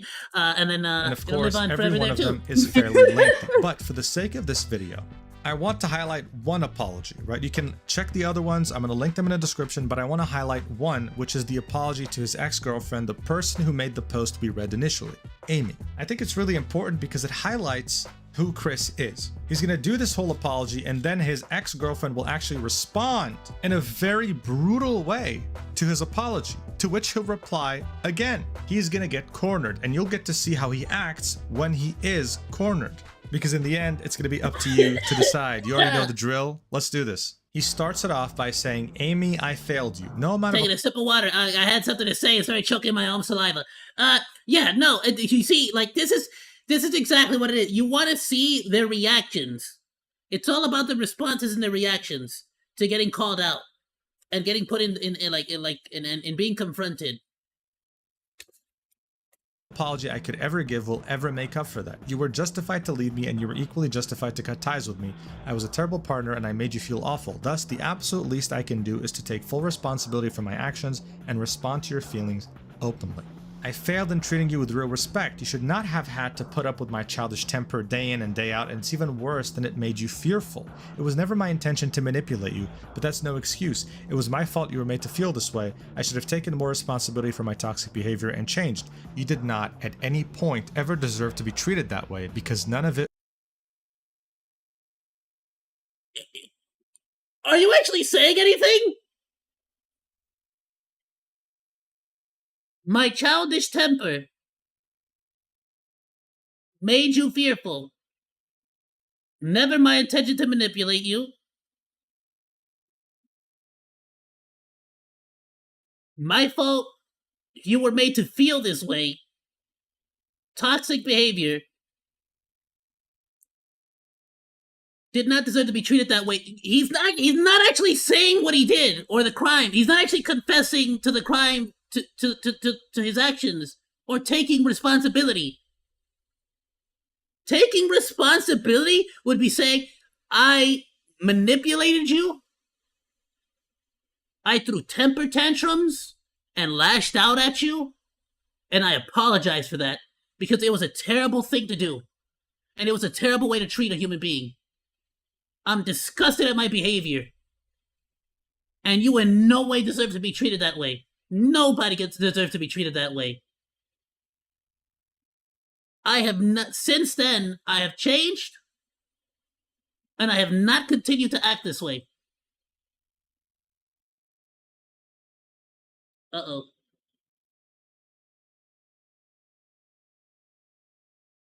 Are we still live on YouTube? I got a warning that some of my videos got taken down. Which one got taken down? Hold on. We're still live, right? I'm not... Video title, what would you do? What would you do? Which one's that one? I'm not down. Okay, the stream's still good. Alright, cool. I got scared for a second there. I'm like, not again! Okay, see, dude, I'm scared of reacting to anything on YouTube for this specific reason. So one of my videos got flagged. I don't know which one it is. Anyway, I lost my point because I got scared. YouTube scared me. Anyway, keep playing. It was your fault. He then continues, I failed in listening to you. I deeply regret this because I feel I could have avoided so many of these problems if I had just really, truly listened. But I didn't. I wasn't there for you at a time when you needed me for emotional support over something as insignificant as a party and a long drive. I'm ashamed to have left my own partner alone when she asked me to be there for her. I was immature and selfish in how I never gave you enough of the space or personal time you needed, all while constantly bombarding you with my attention-seeking nonsense. My needy pining... Alright, we'll discuss that after this. For not only your physical but emotional affection was so disrespectful, and the way I would immaturely express myself about it was pathetic. Most of all, I couldn't even respect your one request of me to lay off you when you would get home from work. I was supposed to care for you, and ultimately I acted... Rick, I got another strike! For reacting to an animation?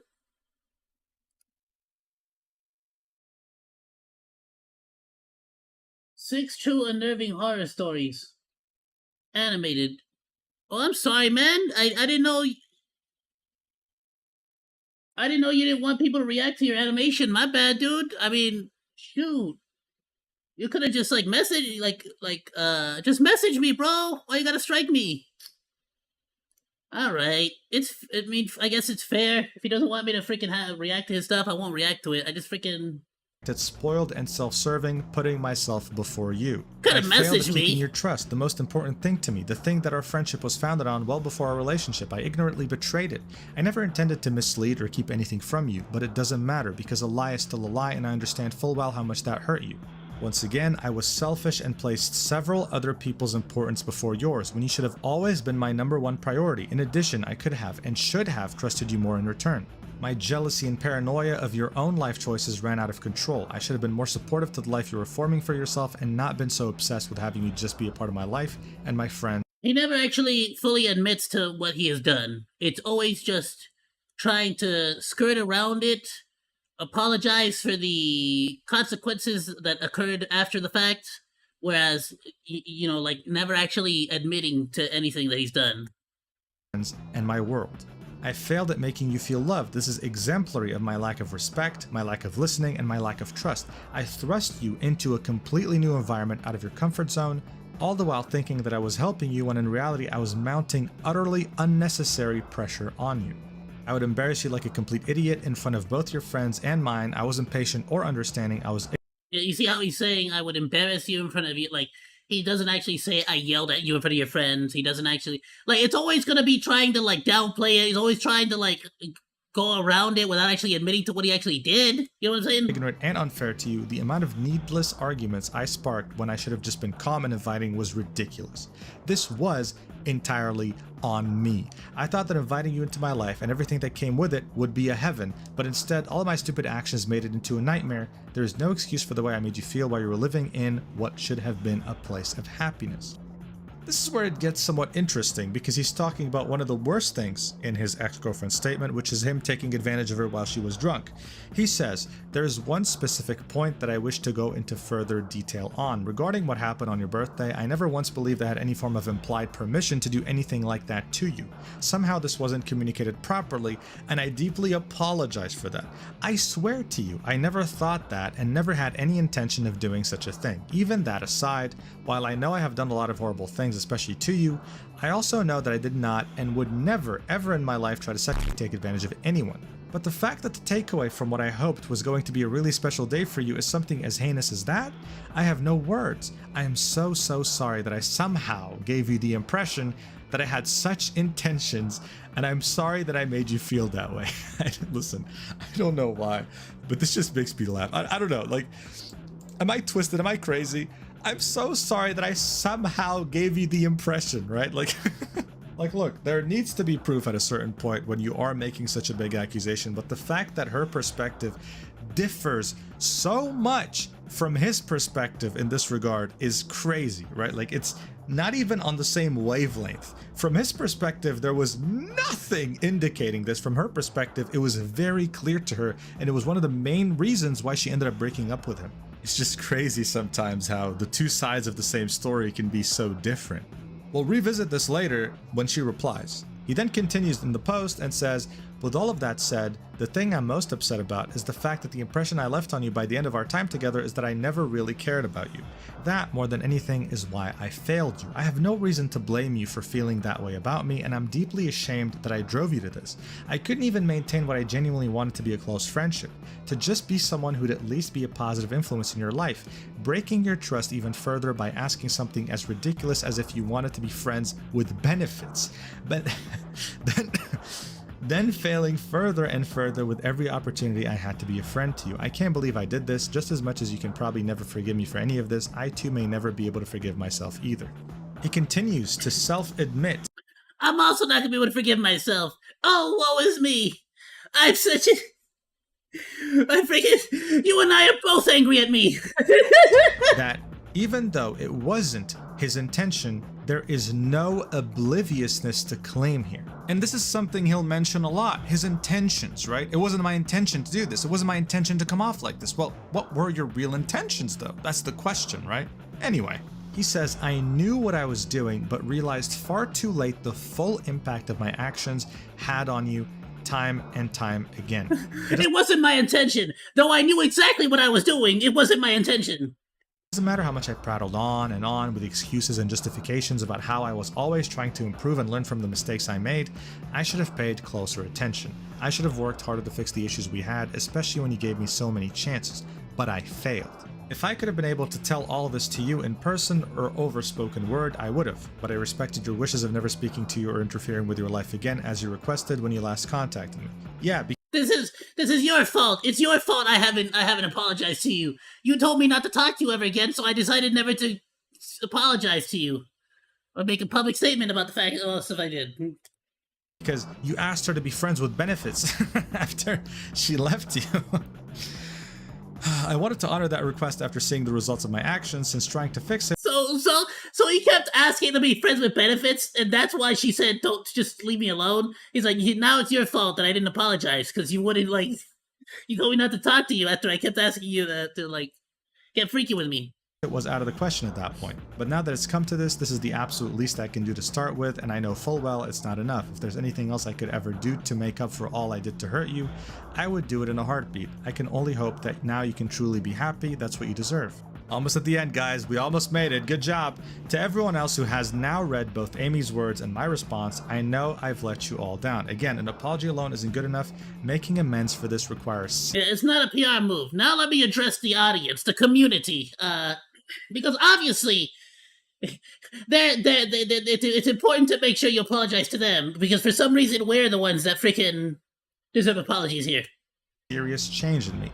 I have to change. This is it. I have been going back to my therapist to try and work harder. Remember, not a PR move. Than ever at being a better person, a decent human being, so that something like this never happens to another person I love.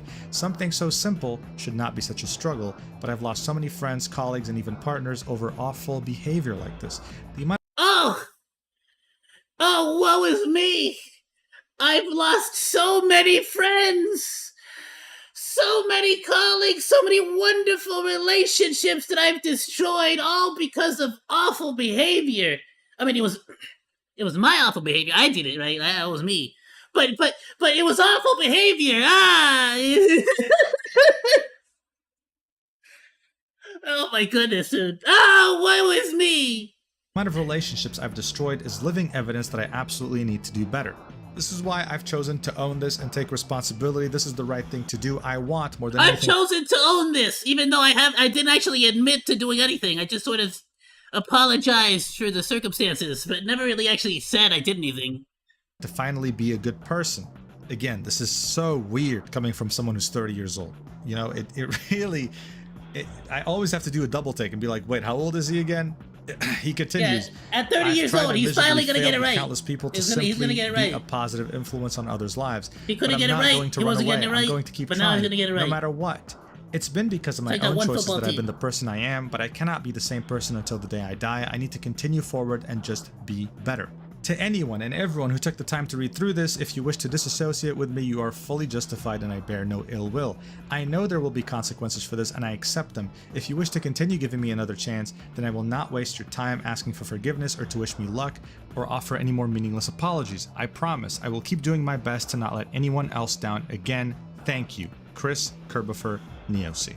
This, of course, didn't go as... So then, I would like to know, just out of genuine curiosity, how long after this was out did he delete it? And then how soon after that did MiHoYo hire him to be a voice actor? Because it also stands to reason that, because I get that people want to involve Hoyoverse here, and they want to be like, Hoyo, how freaking dare you? But let's be completely honest here. Alright, and I'm not a big pro company, pro corporation monkey, alright? But let's be completely honest. There's a certain reasonable limit of they're hiring a voice actor. You freaking do a quick Google search. You get me? You don't see anything, any huge headlines, any pop-up news. You're hiring a lot of people. You get what I'm saying? I can give them a little bit of benefit of the doubt when it comes to this, because they might not have seen or heard the reputation or what's going on. Now, the fact that none of the people that were defending him bothered to go further than 2 Google pages after this was brought up again, that's on them. But it seems like at least Hoyoverse, once it got brought up again, they at least did two Google pages worth of research and found out about this. You get what I'm saying?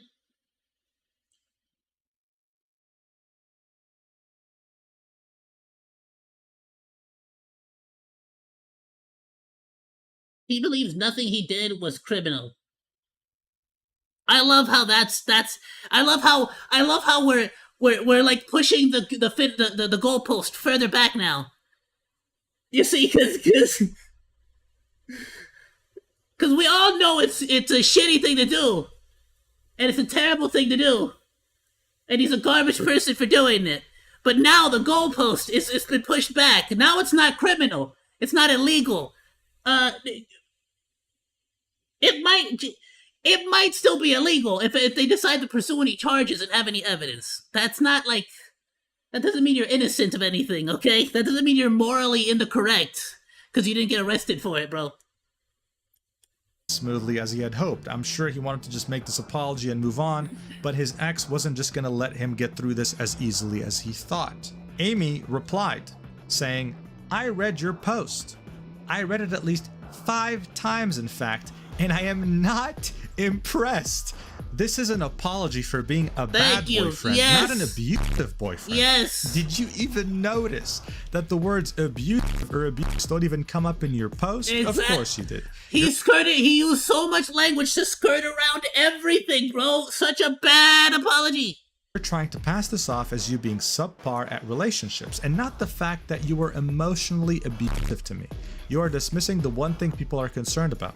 Claiming that what happened on my birthday was a miscommunication is a weak excuse. Very, very weak. If you really want to go there, I will remind you that on June 11th, 2018, after Sony's E3 conference, I was drunk and you wanted to have sex. We attempted and I decided that drunk sex wasn't for me and said that I didn't wish to try that again.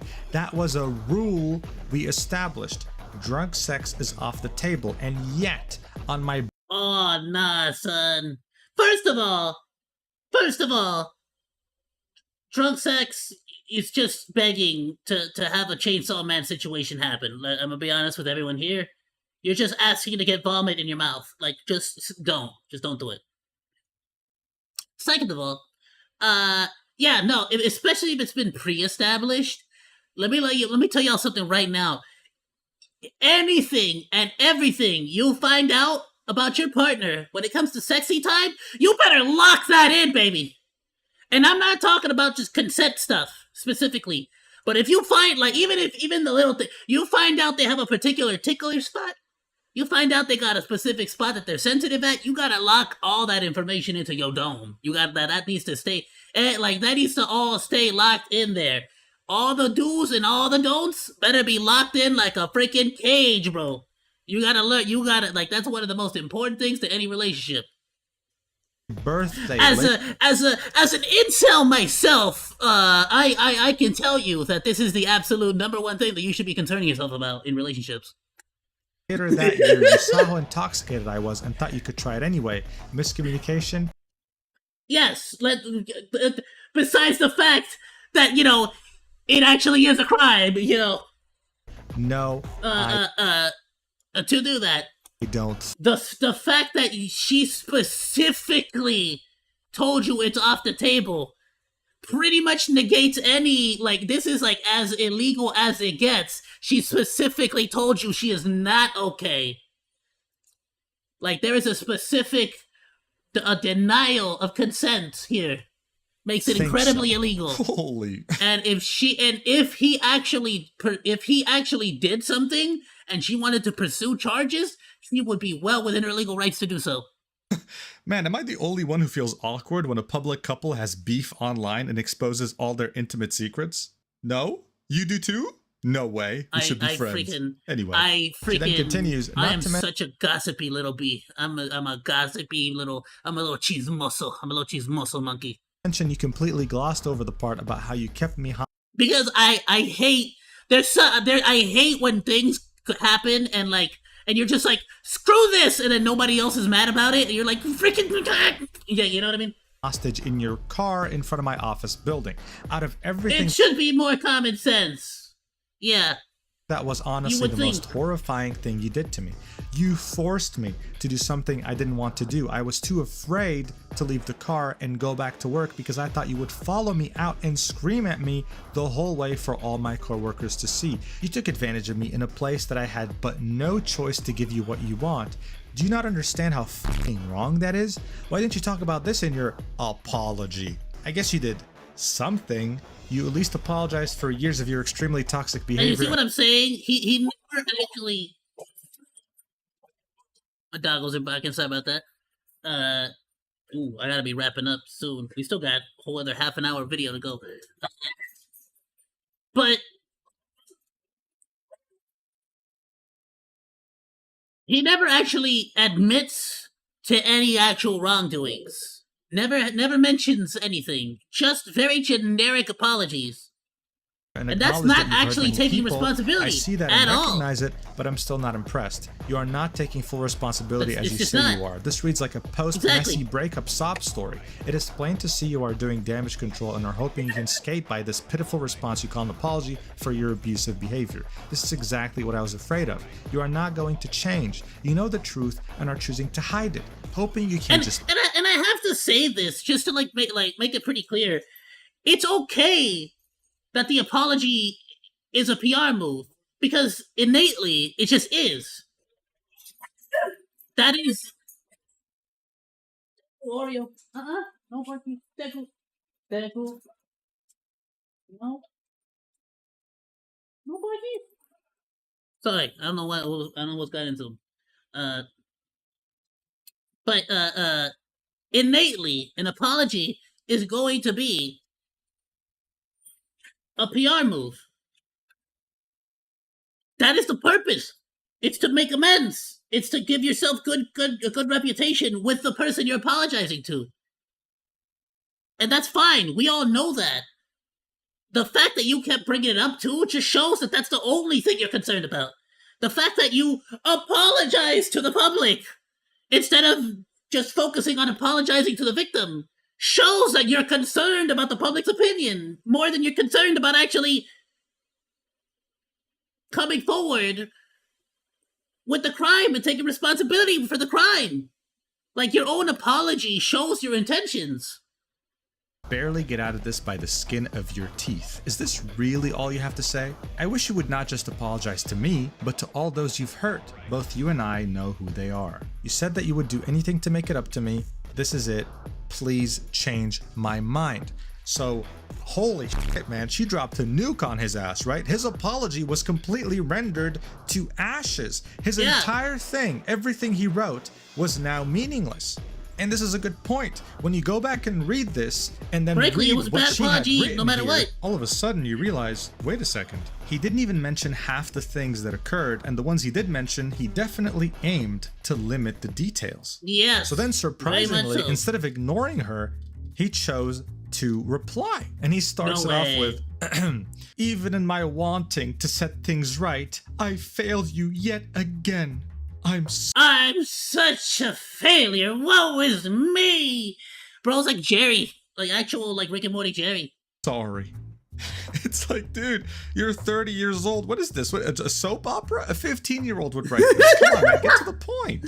He continues, I will be more explicit. You're right. This is not merely about being a bad partner. Regardless of my intentions, my reasoning, my explanations, it does not change the fact that I was emotionally abusive to you and left lasting damage on you. It haunts me that I did this to you. Okay.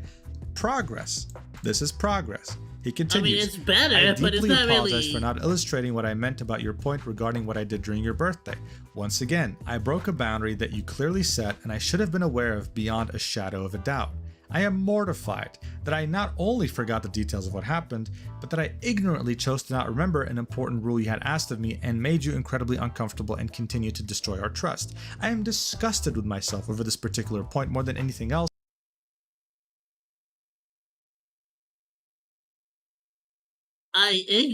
Wait, bro, how many, bro is over here trying to, bob and weave his way with words like he's Eminem, bro. He's dodging words like he's dodging bullets, bro. Damn. Oh, shoot. I freaking, God damn, watch out. My intentions. Kind of careful what you say. Like, bro's really over here using every word possible to avoid saying what he wants to actually say. Okay, I ignorantly chose to not remember an important rule you had asked of me. What the fuck does that mean? Yeah, I didn't really care that you told me not to bang you while you were drunk. Like, what are you trying? Why are you trying to? And I know that my apology I've presented so far has not been good enough, but if you believe nothing else, please believe me when I say, for all of the boundaries I've disrespected, ignored, and stomped on, I had no intentions of ever forcing myself onto you with or without any sort of implied permission. So again, he says, I had no intentions of forcing myself on you with or without any sort of implied permission. I ignorantly chose to not remember an important rule you asked of me, which was, do not sleep with me when I'm drunk. How are these not contradicting statements? No intentions of ever forcing myself onto you. So what were your intentions? You know, like, help us understand, right? It's like you do something bad, but yet he chose what were your intentions? What were you trying to do? Were you trying to tuck her into sleep or something? Like, the rule. What was your actual goal here? He doesn't specify. He then continues, I'm sorry as well for not delving further into what happened when we were in the car outside your office that day. I did not intend to leave out specific details, and I will take responsibility for that here. I didn't realize that this was even more terrifying to you than it already was. It's weird how he never intends to do the wrong thing, but he keeps doing the wrong thing. Isn't it weird? His intentions are never wrong, but he's always doing the wrong thing. Weird. My own selfish emotions and the temper tantrum breakdown in which I begged like a spoiled brat about— They do, you know what they say, the highway to hell is paved with good intentions. Allowing me to do something you already weren't comfortable with is unforgivable. I unintentionally manipulate— Wait, what? Wait. Did he just say I unintentionally manipulated— Wait, what? Anyway, he says— My bad, I didn't mean to manipulate you like that. That's just how I am. That's just how I be. That's just my nature, you feel me? Unintentionally I just be manipulating people like that by accident all the time, bro. And your kindness and understanding because I couldn't keep my childish emotions and inconsistent moral compass I clung to under control. I know full well how wrong it was. Saying I unintentionally manipulated you is crazy. Then continues, I don't blame you for not being impressed. I knew that. Despite how much genuine thought and time I spent on trying to make this as real and sincere as possible to prove to you that I wanted to take responsibility for everything, that it probably still wouldn't be good enough and that you wouldn't forgive me. I don't hold any of this against you. At the very minimum— Oh, what a savant! What such a kind-hearted person. He's not gonna hold anything against her, by the way. He's not gonna hold anything against the victim. Can you believe it? What a great guy! What a great guy! I appreciate the acknowledgement that I tried, but if the end result is still what an amazing dude! He's not gonna hold it against her. It's better. I swear to you with every fiber of my being that this was not intended as a PR stunt or damage control of any kind. I know full well and have accepted that my desire to change myself means my life as I know it is going to change. I know this will affect my relationships, other people in my life who I care about, and possibly my career and livelihood. That is not my— only possibly his career and livelihood, okay? Possibly. Not as long as he can get away with it. As long as he has something to do with, you know, as long as he has some kind of control over it, he's gonna try to avoid that. But, you know, but the rest is definitely gonna change, but his career possibly only. First time, just do the right thing. This is something he keeps referencing. He's 30 years old and he keeps saying over and over how this is the first time in his life that he's doing the right thing. This time, what have you been doing me. for the past 30 years? Seriously, tell me, because I think we might be able to put you in jail. This is just another way of basically saying, like, it's like when you're lying, but some part of you wants to tell the truth, you know? So you're just saying it's like this, like, you know, you kind of just gotta put it out there. No, this time, I swear, this time for sure, I'm gonna do good. This time for sure. I know, like, I've never been good before, but this time for sure. This is the first time. He continues.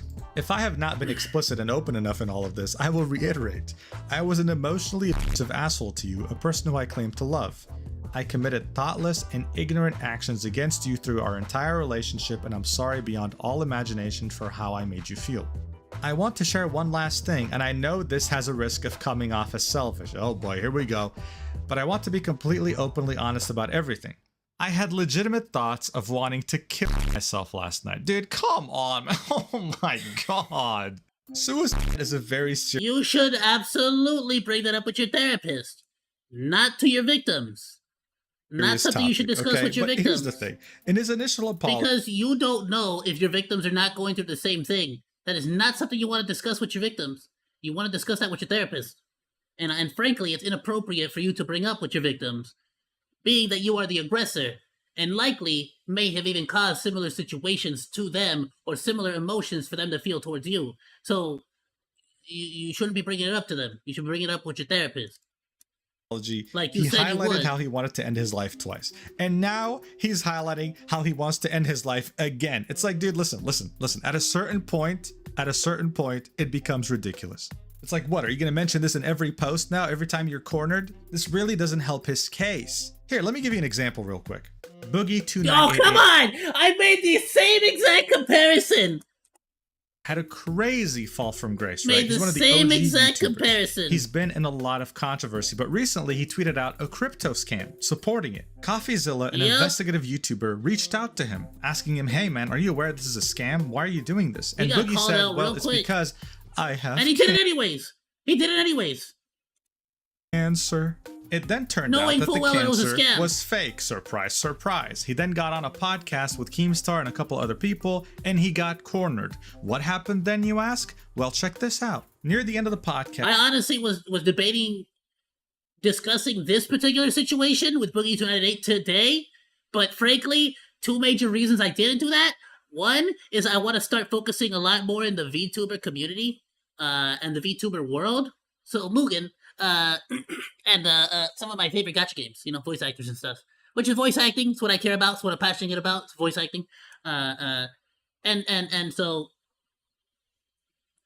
frankly, second reason is just I'm just done giving Boogie energy, dude. I'm just freaking done with the guy. I really am. he felt 'Cause I so was such a cornered huge fan that of he his, left dude. his chair, You have as no you can idea. see on the top left, that's him, and then makes his way back with a knife, threatening to hurt himself, okay? I don't know what this knife is. Is it a butter knife? I don't know. But that's what he did, making Keemstar leave the podcast. And I'm not saying this. I'm not saying this to, how do I say this?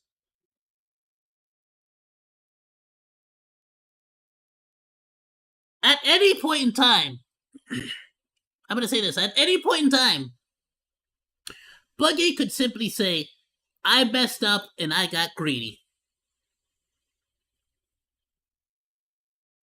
He could sit back, stay on Locale Live, collect those paychecks, and he'll just have a great online career. Deal with the consequences, live the rest of his life. The amount of people that would moita for the opportunity to be in that position, you have no idea. The fact that he keeps putting himself in these positions and continuously keeps trying to use his mental health as a weapon, and when that fails, attempted to use medical health, physical health, faking cancer as a shield. I can't give you any more energy, my dude. I'm so done with you.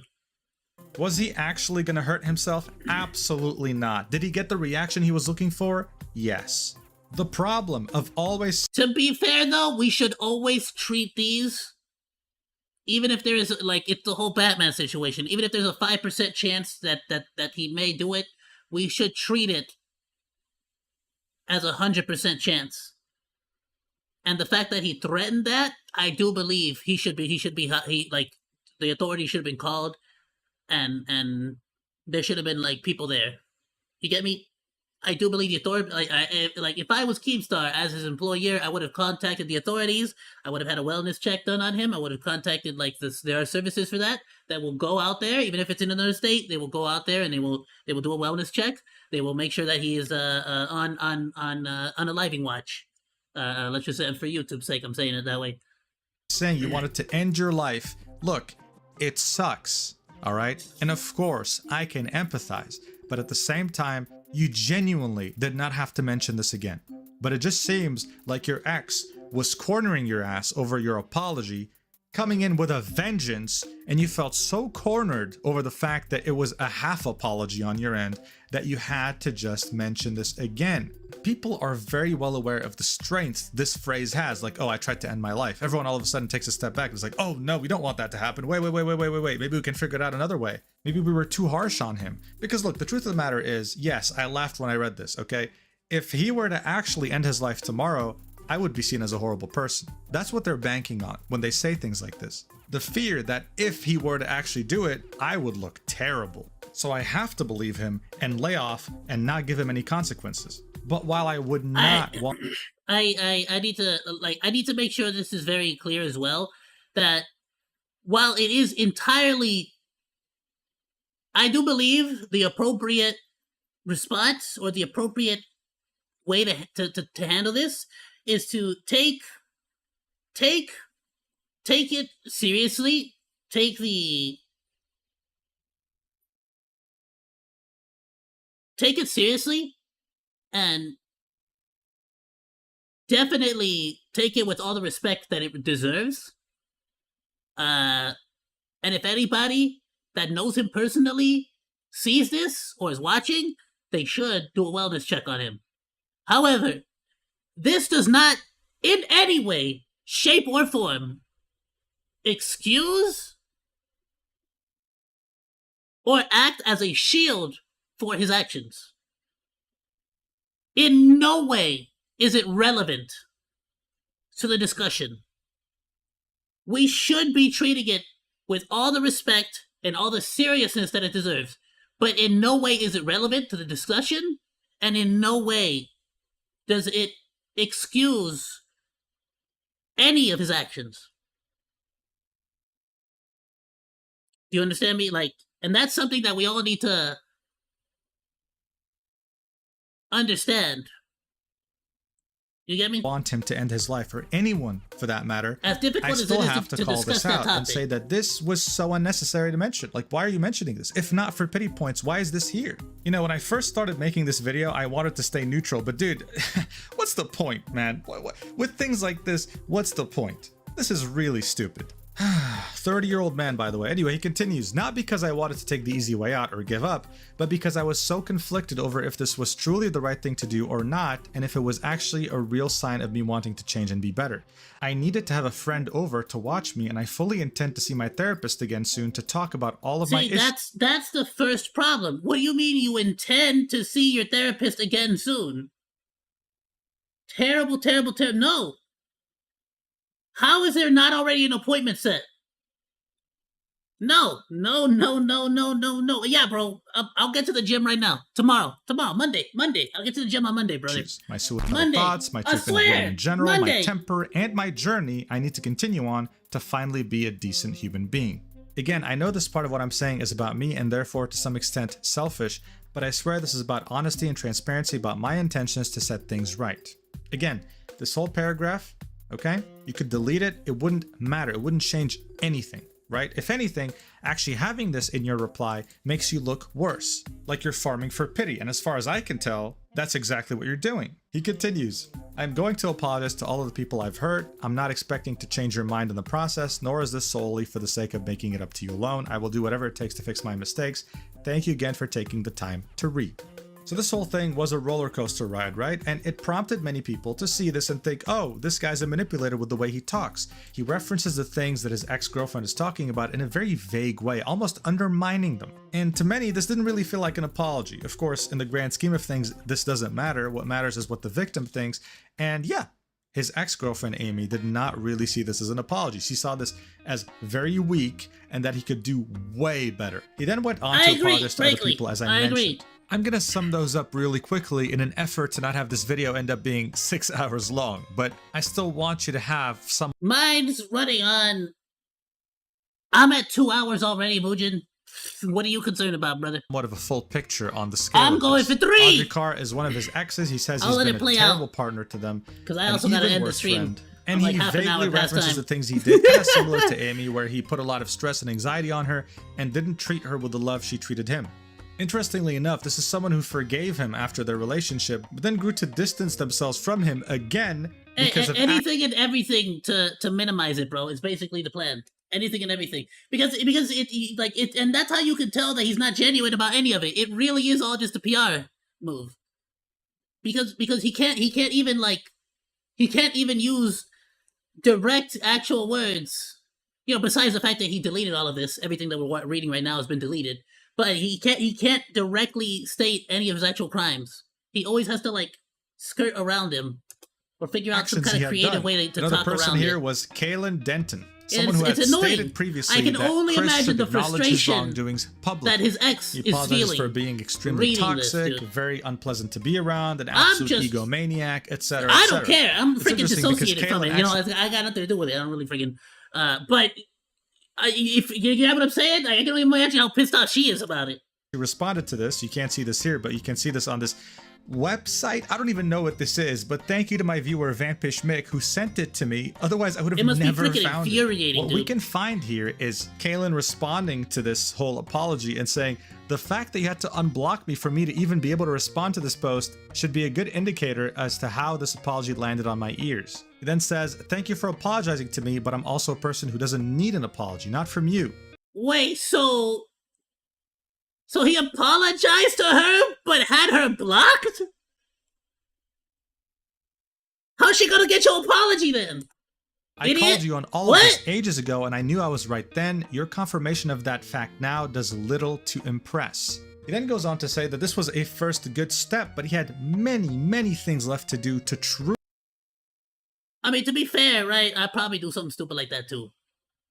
So I'd be an idiot too, but that just made no sense. Try and redeem himself. I feel like you should have DM'd them. Wouldn't you try to DM them? Wouldn't it tell you something? I feel like if you make a public apology, wouldn't you try DMing them or something? Why were so few people included in your apologies? Where are your responses to the droves of people who you let defend you publicly when you stayed quiet? I'm letting, similar to this one.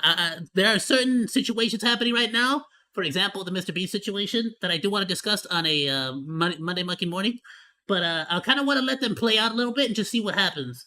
But I'm gonna tell you right now, the fact that Logan Paul is suing CoffeeZilla is a big L for Logan Paul, in more ways than you might think. Because if Logan Paul is suing CoffeeZilla, that opens CoffeeZilla up, or rather, I should say, that opens Logan Paul up for discovery during the court proceedings, which means Logan Paul. CoffeeZilla could potentially get his hands on a lot more information than previously able to before the fact, you get me? So, depending on how that plays out, it could be way, way worse for Logan Paul. It'll be interesting. I'll have to check that one out. Against you. I'm definitely not going to have enough time for it today. People called him out in the past, he stayed silent and let his fans bombard them online. And maybe then even says, check. We Maybe even able to check it out on Thursday after the fallout. I think you're not sorry, but you're finally scared. Yeah. I think that this is all done to keep your job. And if we watch it before the fallout, we'll even talk about it during the podcast on Thursday. So overall, while he was thinking he was doing the right thing, apologizing, they ended up doing way more harm to him. I gotta link up that video so we can discuss that in the podcast. That'd be a good podcast discussion, to a friend, filthy animal who he hasn't talked to for over 10 years. For being insensitive, selfish, manipulating, and a bunch of other things, right? He then goes on to do the same thing with John Markle, Anthony Legato, and Tara Welker. Tara Welker in particular, he had a very lengthy history with. This honestly can be a separate f***ing video by itself, but just know, even though he wrote this entire thing and then replied to her reply on Twitter, she still does not forgive him one bit and she hates his guts, all right? This whole thing was very significant. It was crazy, right? It's interesting that every single person that he's been involved with tends to come down to the same exact conclusion, isn't it? This dude had pretty much admitted many things that were a colossal nuclear bomb, right? The fact that he's 30 years old, saying that this is the first time he's doing the right thing in his life, the fact that he's done this for over a decade to colleagues, friends, ex-partners. You didn't need any proof. He was admitting it himself. No one hacked his computer. No one put him at gunpoint. He was writing all these things, and honestly, they made him look way worse than the accusations. Who the hell says this is the first time I'm doing the right thing in my life when you're 30 years fucking old? It's just crazy. But regardless, he really Chris tried to did write it still like it's some try, kind of like epic, according to himself and some of his coworkers in the industry. Very grandiose a bit language. More than a year later, on November 19th, 2020, he made this post saying, words, just want to but share didn't my say final much. piece and then move forward. Over the last year or so, I have put my full focus into rehabilitating myself into a better person, and more recently to heal the pain of the people I had hurt. He said that he participated in various emotional cognitive therapy programs, anger management, psychiatry, self-help books, and even medication, and he's confident that he is not the same person that he was before. That he can't undo his past mistakes, and that it's because of this newfound empathy that he has been able to better identify, acknowledge, and rectify these mistakes. That he wants to take full responsibility to heal the pain of the people he had hurt and to validate their feelings, to listen, and to apologize. He then says that he recognizes that he contributed to the scale of the online scandal by publishing details of his personal matters. Oh yeah, he did.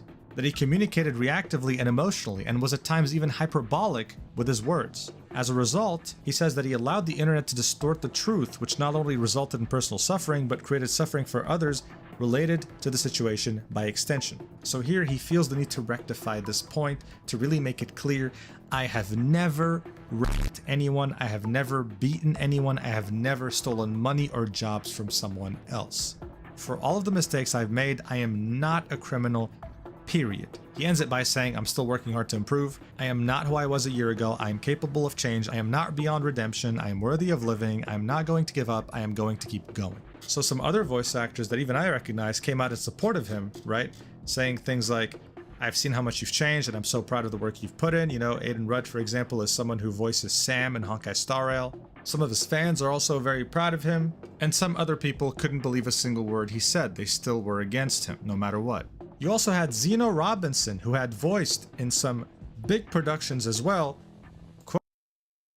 Yeah, no, like, again,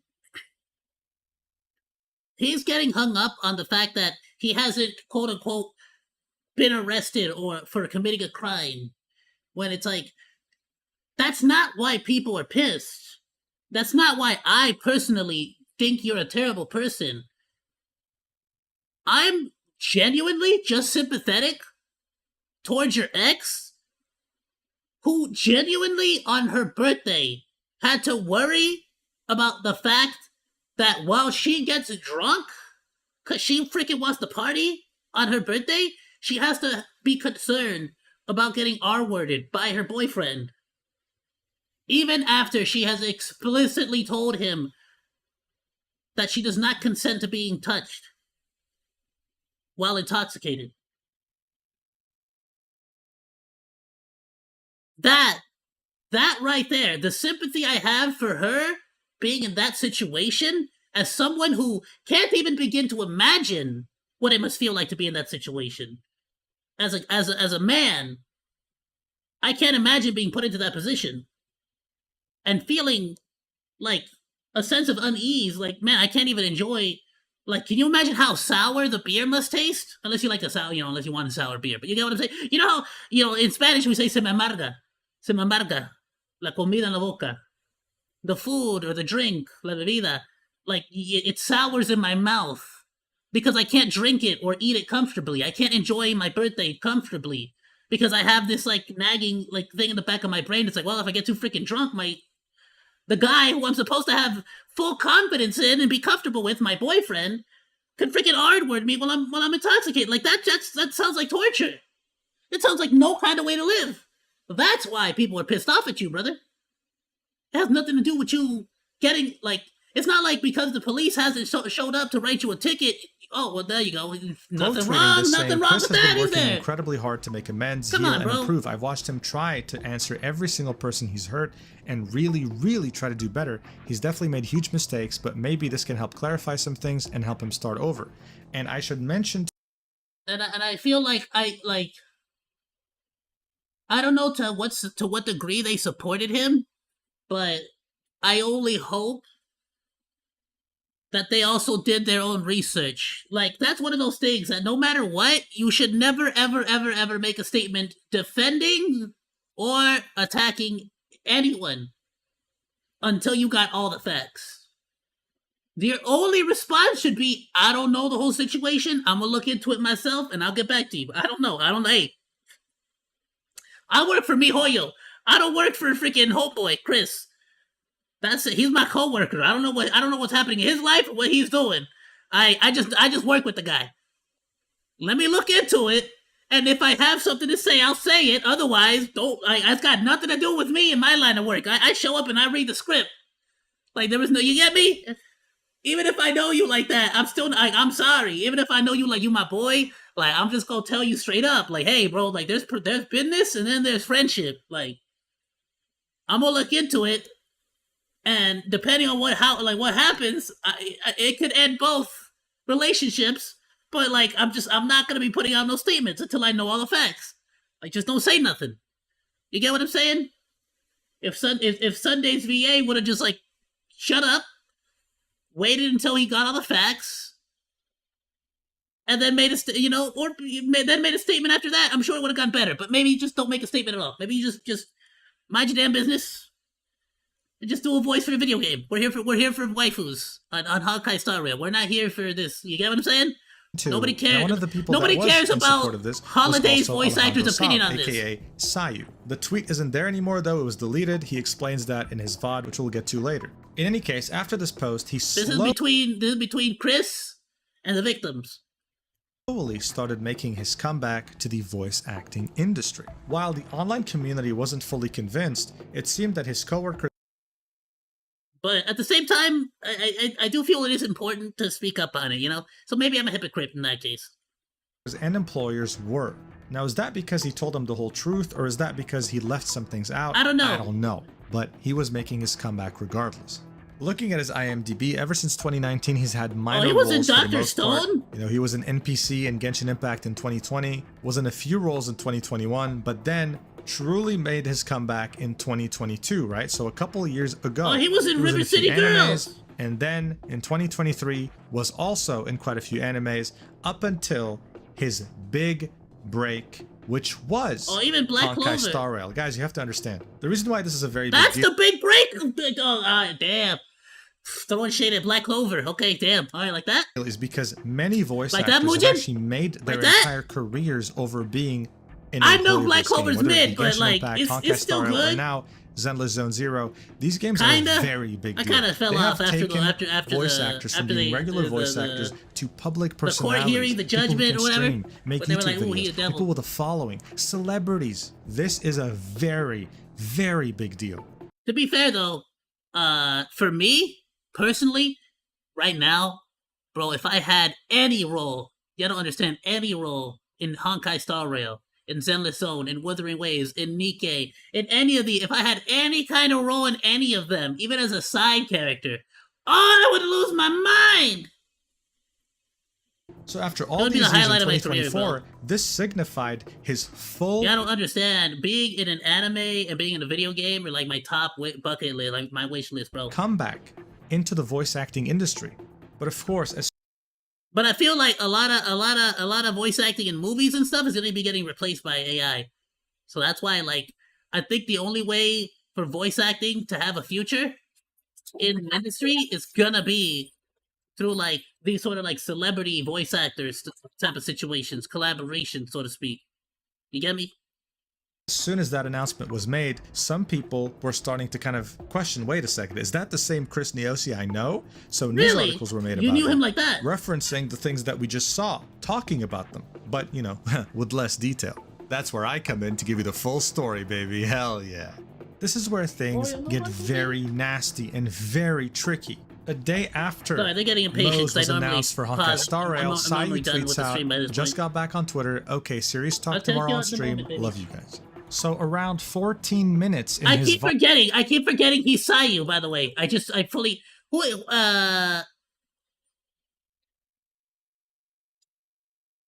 Who is the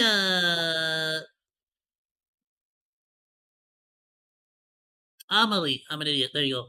Amelie. I watch Amelie here and there. I'll get like clips and stuff for Amelie, the Scuff Queen. And I'll see him playing, like collaborating with her every once in a while. Titled "The World Needs Tech I Support." totally forgot he was and yes, Ayoo I do again. voice in Again, Zen just Zone Zero. just He fully starts talking left about my it, brain. right? This is what he says. Anyway. 4 years ago, I commented on a situation I didn't know about. Like some of you guys, I'd heard about some of the accusations about Chris in 2019. And this I is knew this is Sunday's VA, right? Specifically. Yo, for real though, COVID, everything. No, but honestly, wait, bro, you didn't know. Cat Williams was talking about the Vtuber community, bro. He had all the information. No, honestly though, like I said, like. Just don't say nothing until you have all the facts, bro. I guess you honestly don't even need to say anything. But like, frick, it just sucks. It just sucks. Yep. I don't know what I would do. They were true, and I knew he promised he'd do therapy, and I believe that. I believed him, and when he said to me he had apologized to the people who he wronged and had been forgiven. And I want to make this clear. The only people who can forgive or not forgive Chris are his victims. I can't forgive him for them. True. That's not how that works. Okay? But when I heard they had, and that they supported his growth, I thought, oh, good. That's what I wanted my tweet to be. My encouragement to keep doing the work and trying to grow, if that's what had brought his victims some peace. Yeah, okay. Then great. He fully did not have all the information. Very reasonable.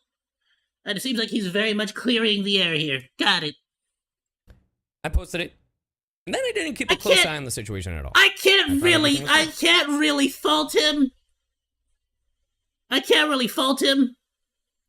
At the same time, learn this lesson, I'm sure. Don't go throwing out like blanket statements.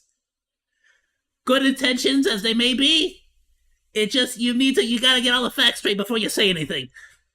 That's why I never tweet nothing. I'd rather just make a full-blown reaction video like this on a topic or on a discussion. So many of you guys tagged me, and that's on me. I didn't know he hadn't spoken to many of the victims. I didn't know he hadn't been forgiven. I genuinely didn't know about half the things he'd been accused of, and again, that's on me for not doing my part and researching more, which is a pattern of mine, unfortunately. You're right. You're not wrong. Ignorance is bliss, right? And look, I know we talk about how this is a space to escape from the real world and just have a good time. But at times we gotta acknowledge. And I gotta make one thing clear though. It's not like he doesn't owe anybody a statement. He doesn't owe anybody really an apology. It's just that if you're gonna make a statement, especially on such a on such an important topic, when you're representing a particular company like MiHoYo or Hawkeye and stuff like that, you gotta be very careful what statements you're putting out there. You gotta be very careful, and you really gotta put like a good amount of thought into what you're putting out there. Don't just go willy-nilly putting out statements like that, you know? Acknowledge the real world. So that was what he had to say, right? He had come out in support of him seeking therapy and everything, especially like after his post in 2020. He had even made a tweet about it, but here's what he had to say about that. You know? So, I deleted my tweet so it can't be used in any way. I'll be handling anything else going forward privately, but I just wanted to say that I'm sorry for breaking your trust. Right, so I don't have to, thankfully, I don't have to do the web archive thing where I try to seek out one tweet he made in 2020. Look, he admitted it. He said he had made a tweet in support of him, and he had deleted it so that no one uses it. Wow, isn't it crazy how quickly and how easily you can make a genuine apology? Took him all of how many seconds? Wild, isn't it? When you don't gotta make some freaking mental linguistic gymnastics to freaking skirt around the fact that you did something bad. You could just Nobody needs to like go back and look for your old Tumblr posts and pages. You could just apologize and just be done with it. Yeah, no, I messed up. I did this. That was stupid of me. Yeah, I'm sorry for doing that. That was wrong of me. That easy. I fully respect Ayoo for this. Fully respect Ayoo for this. Fully respect Ayoo for this. I guess in a video like this. But again, as he mentioned, he didn't know about half the things that Chris had done. And this goes to show that maybe he had not told the full truth to some of his coworkers that do openly support him. In any case, he apologizes profusely to his community. He corrected and his then mistake, around the and it was an 20-minute honest mark, mistake, ends up in my breaking opinion. down crying. Okay? I don't think it'll really help in any way to include this in my video. I'd rather not. But you can easily tell that this really got to him. And this sucks because Alejandro's position in general is something he didn't really ask for. He has been given the title of the voice actor spokesperson. And I'm sure, and not that we should be focusing more on Ayoo's feelings here than the victims, right? Of course, but it's gotta suck to be in the position of Ayoo as well, because you have to imagine if there's like people in his audience or even the victims themselves who saw Ayoo coming out to support this aggressor. The culprit, so to speak, the person who was like abusing them emotionally. You get me? It's like, it's gotta feel just so garbage. So I can feel him, like, I can feel his, like, I understand he must feel like so bad. What if there's people in his audience that have been in a similar situation and they're just like, I can't believe my favorite VTuber would agree with Chris on this one. You get me? Like, oh, that's gotta suck. It's got to feel like you've betrayed your own audience like that, you know? Involuntarily, just because he holds so much influence, right? 300,000 followers on Twitch, 200,000 followers on Twitter. Whenever a big problem happens, as I mentioned, people go to him first to ask him, right? When Elliot Gindi, the insane creep who was a Genshin voice actor, got outed and fired immediately, everyone went to Alejandro to ask him what he thinks. Whenever a controversy happens, everyone goes to him. This is no different. So that definitely gets to him sometimes. But he had told us... Which, again, I feel like at this point it's become the normal or the usual. And it's like, Ayoo does not owe anybody a statement. Ayoo he's just an employee at Hoyoverse. He gets paid to go and write and say the lines. If I was Ayoo, honestly, I would just tell people, hey, you know what? I'm gonna refrain from making any statements. Like, cause you get what I'm saying? This is not Ayoo's business. It's not his problem. He didn't freaking tell the guy to go start like doing stuff. How is this Ayoo's fault? You get me? It's got nothing to do with him. He just happens to be another public figure that works in the same like that. There's a voice for the thing. It's not Ayoo. Ayoo is not in charge of these people. He's not Ayoo's responsibility. Leave Ayoo alone. That sucks. That freaking sucks. His stance. He didn't know the whole truth. And he does not support anything Chris Neosi stands. Now people are gonna keep coming to him like, what do you have to say about it? Like, bro, no opinion. I'm just trying to play video games. Against Chris, I was proven very wrong by this Reddit post that was made by Sunday's voice actor, a major character in Honkai Star Rail. This Reddit post was made on r/Honkai Star Rail and was titled English Voice Actor for Sunday Responds to Chris Neosi Controversy. Now, of course, this could be someone impersonating him, right? Because he is someone who doesn't really frequent the internet so much. But I verified the user, and he has done a verified AMA on r/anime dubs, right? This is actually his real account. Here's what he had to say. Hi, my name is Griffin Puatu. I'm the English voice actor for Sun. Hold on,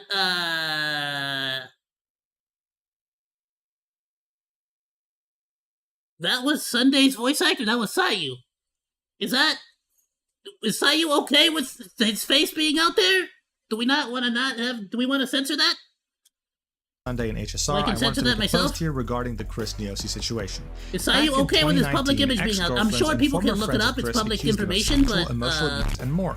Those accusations were I'm not responsive sure by what Chris, his particular... who owned up to and apologized for the things he actually did. While Oh, also you mixed it up. Got it. Ayoo is not Sunday's VA. Who does Ayoo voice? the record for what he did not do. No criminal charges have ever been brought against him, and over the past 5 years, Chris has struggled to improve himself and right those wrongs, while slowly trying to regain his ability to work again. I was gonna say, yeah, because if that was Ayoo, I don't want to put his face out there. Like, I'm not trying to, like, put his face out there like that. That's rude. Chris has earned the support of many of his colleagues, both privately and publicly. He has been hired by multiple studios for work in between then and now, even after facing consequences, firings, and blacklists for what he did. He has been hired by multiple studios for work I found out his name. now, even after facing consequences, firings, and blacklists for it's what he did. pretty public, but I'm the not reason gonna. why many of us had front row seats to everything. This guy Griffin is the one who kept defending him. Got it. Okay.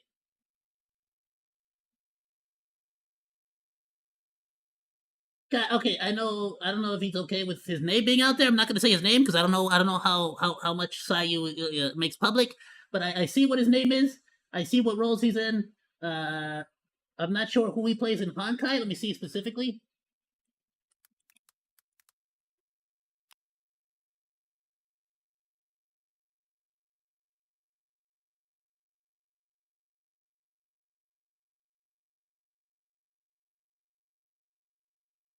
Or is he in Genshin? He might be in Genshin.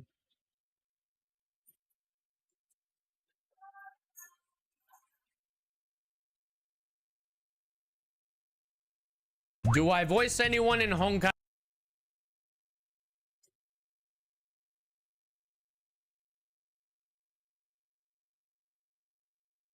I'll look it up later. But point being is it's okay. I know who's who now. He's not the Sunday voice actor. That happened, and know that Chris has apologized, changed, and grown.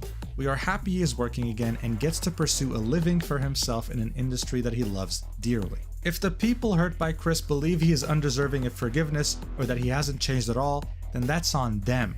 Some of those people forgave him, some didn't. They have every right to feel however they feel, but that doesn't make it true, and it certainly doesn't give them the right to dictate whether or not Chris ever gets to work again. If your view is that no amount of change or apology is enough to forgive someone who's wronged you, and that you have the power to decide whether or not the individual gets to earn a living or not, then you're an unreasonable person. Those of us who have watched his journey from cancellation to growth and redemption, we believe in him. We've seen him changed, we've watched him take all of the right steps, not knowing if it would make a difference or get him his career back, but because it was the right thing to do. During that time, he's been hired back for roles at multiple studios, while other voice actors who faced cancellation have not. Why? Because his situation is different from theirs and warranted welcoming him back. My hope in voicing support for Chris is to broaden the discussion and provide another side to the story. Right now, Twitter/X is drowning in negativity, with death threats and calls for his firing running rampant. This type of toxic discourse is why I left the platform back in 2023 and no longer post there. I keep an account to respond to casting calls and auditions for my job, but I refuse to add fuel to the heaping trash fire that it is. I know posting this puts me at risk for the same sort of vitriol that Chris is facing right now. I don't care. I would rather stand up for my colleague than remain silent. I don't know if there's much more for me to say beyond this. I'm sorry if I do not respond to your comments. I have tried to be as thorough as possible with this post. Judge its validity for yourself. Thank you for being so supportive as a fan base up until now. Oreo, thank you. Delish? No Marky's Oreo? Now, I'm sorry if this changes your view of me, but I felt in my heart of hearts that this was the right thing to do. I hope you understand. Doggo's gonna doggo. This was posted, guys. This blew the hell up. Okay. So frankly,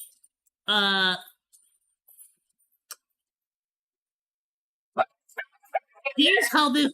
Here's basically how this like works. Basically, okay.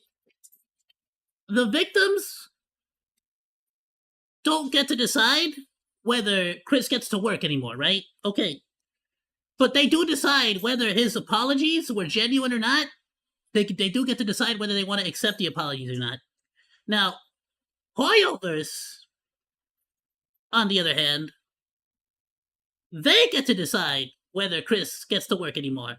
And if the public as a whole agrees with the victims that the apology was, frankly, ungenuine or ingenuous, non-genuine, not genuine, then Hoyoverse has every right to say this is too much like mess, and we want nothing to do with it. You get me? If I personally was in Chris's situation, I would be wanting to do everything in my power to make amends with all the people I've wronged in a genuine way so that they will not cause any problems for me with MiHoYo. You get how that works? That's called common sense. That's called using logic to get what you want by repairing the damage that you did with past relationships. You feel me? But no, instead, you try everything you can, like a disingenuous, like the non-genuine, disingenuous apology, just to sort of like cover everything up, or like, I don't know, freaking pretend like you actually make amends. And from the sound of it, it sounds like potentially you might even be telling other people that some people have forgiven you, but maybe not. Ayoo seems to have been confused, thinking that people had already apologized to you. So, like, what's happening there? Okay, and so did this guy. I can't state to you how big this blew up, okay? This was made 21 hours ago at the time of me recording this, okay? He has since edited this. We will get to this, but before he edited this, the comments were not what he was expecting. But most of them stated that they didn't even know who the voice actor was. How this was doing the opposite of what the poster had intended. This was actually bringing their attention to an issue that they didn't even know was an issue. Hoyo, after the Natland controversy, I got one more in me.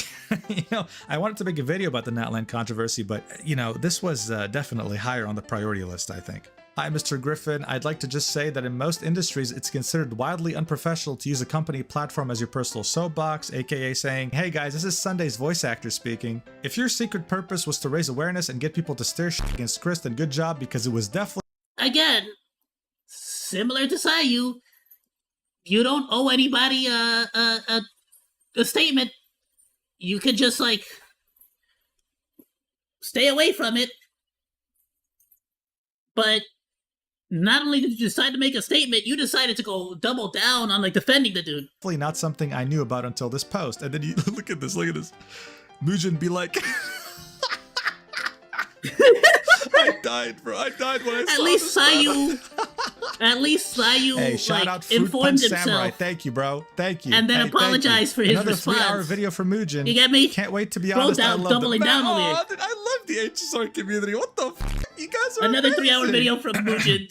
Back to being serious, because this is a serious topic. As you can see, the comments range from I had no clue what the hell was happening, but now I'm aware, thank you, I guess, to what the hell did you just say? Now, after this whole controversy was unfolding, obviously, this post has, let's check it out. Let's go to old.reddit to see the upvote percentage of this post. And here you go, 54% upvoted at 1,300 upvotes, right? This is definitely a controversial post. Hey, little update one day before I upload the video. It's currently sitting at 50% upvoted and down to 644 points. People have been downvoting this post like crazy, especially with how much attention it's been garnering. Thought you'd want to know about that. Anyway, back to the original video. He ended up making an edit. And here we go. An edit? Hey guys, this is the last thing I'll say in regards to this post. Things have clearly gotten heated and I want to clarify some things before moving on. First, I am not blaming the victims for anything. All I said is that it's on them whether or not to forgive Chris or believe he's changed for the better. However, I don't believe they get to decide whether he works again or not. Second, I am not trying to apologize on Chris's behalf. Chris owned up to what he did 5 years ago in a public post. He also denied the things he did not do. I saw the firestorm brewing on Twitter and I couldn't stand by and watch him get piled on with no one defending him. I thought that by posting here in long form, it would open the door to more nuanced and detailed discussion. I was wrong. At the very least, I need to apologize for stirring things further with what I said. However, I don't think staying silent would have been right either. I completely... What do you mean? You don't think staying silent would have been right either? Like, he's acting as if he had... He's acting as if he absolutely had to freaking, like, get involved. And, like, Jesus block this dude from any sins and pain of the world, like, what do you mean? Yeah, like, what are you talking about? agreed that this should have nothing to do with me or you. This should be between Chris and his exes/former friends. But all of this was made public 5 years ago by— Yeah, you're like dying on a hill. Like, so you realize you're dying on a hill that does not need defending, right? by the people involved. It affects the fans, the people who work with him, all of us. We should be able to discuss these things civilly, openly, and honestly. But the more time I spend on the internet, the more I realize that isn't possible here. This isn't the town square or a place to discuss things freely or openly. These sites only serve to ratchet up our emotions, whatever they happen to be, and clearly this is an emotionally charged situation.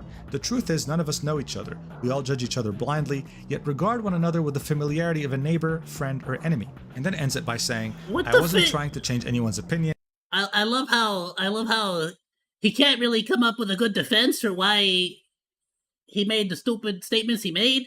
So he's just turning this into like a philosophical debate about the purpose that the internet serves in our society. Like, what? Though it seems I've changed plenty of your opinions of me, if you truly believe I'm acting inappropriately or unprofessionally, I don't know how to refute or agree with you. You can't see my intent. It's just like such a weird molehill to die on. Like, you do you, bro, I guess. The tone of my voice, you can only trust my word. Same goes from me to you. That probably makes it difficult or impossible to trust me or anything we see on the internet. I don't know. I have no idea how to navigate any of this. I did what I felt was right. That doesn't make it so, but it's the best any of us can do. No, honestly, the best anybody could do is the same thing that Hoyoverse did, which is basically become aware. Once you become aware, get knowledgeable about the situation, find out what's the facts, as many facts as you can, and if it's a bad situation, disassociate. Just disassociate. What's that? He's a douche? Everyone hates him? Get rid of him. Replace him. Next person. I'll find somebody who didn't beat the crud out of not that he didn't beat anybody, but you get what I'm saying. I'll find somebody who wasn't a douchebag to their girlfriend. You get what I'm saying? Like, this got nothing to do with Hoyoverse. It's got nothing to do with Ayoo. It's got nothing to do with nobody except for Chris and his victims. You get me? And everybody has the right to just be like, all right, I'm out. I'm done. No, I'm not associated with you. I'm not associating with you. You just, what you did was messed up. I don't gotta attack you. I don't gotta defend you. I just don't gotta deal with it. I don't gotta deal with you.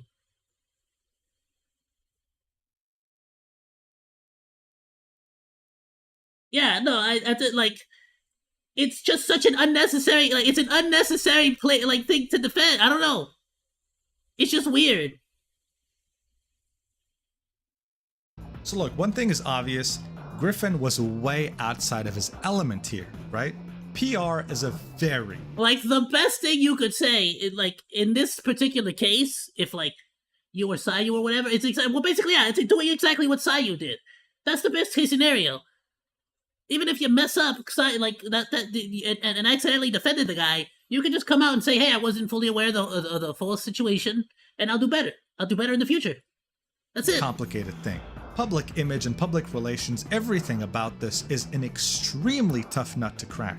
And unless you are chronically online and have been doing it for a long time, it's very hard to make a post like this for wanting that to will just actually have wipe their hands clean of it. The results you're expecting. Because there's other voice actors that blindsided here and ended up making the situation haven't done this. They haven't emotionally abused their girlfriends, and they're not going to bring up any issues for Hoyoverse. It's insane.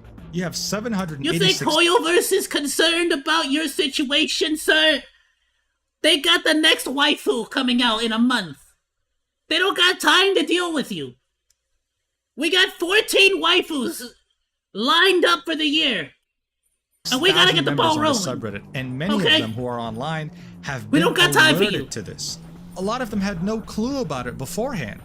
And look, what Griffin was trying to do is stand up for a friend. Man, that's very admirable, but the problem is, his wording was so terrible, it was so dog shit, that he ended up making himself seem like he's the same apple as Chris. They're both from the same tree. This is overall a really screwed up situation. Griffin has already suffered his first... There was no positive outcome, I feel like, to him like making that edit. It's a lose-lose situation. It's already a bad take, and you just sort of like added a cherry on top. Consequence for coming out unless you completely walk it back, there was no winning there. Was on. This happened in less than 24 hours of him making the Reddit post. Things were starting to get real. Alice Homura, who voices and yeah, you another- see, all these other people are gonna disassociate. And it's fully within their right to do so. Cause you dug this hole and you put yourself in it. Why are you dying on this molehill? It's got nothing to do with you. Let Chris handle this. That's Chris's problem. The character Robin, who ironically is Sunday's sister in-game, made a subtweet on the situation saying to say I'm thoroughly disgusted is an understatement. Following it up with her announcing that she's taking a break from... Like, you could have just stayed away from it, like Alice. So I assure you, Alice didn't freaking go out making crazy statements about it. But you could have just stayed away from it. But no, instead you got in there and started defending the wrong person. And then started doubling down. Come on. Twitter. Kyle McCarley, a successful voice actor in the English dubbing industry, tweeted this in reply to Honkai Star Rail's tweet announcing Mose as a character. He said, Chris Neosi is not a monster, he was a bad boyfriend, and he martyred himself in the court of public opinion for it. And then when you click on it, here's what you see.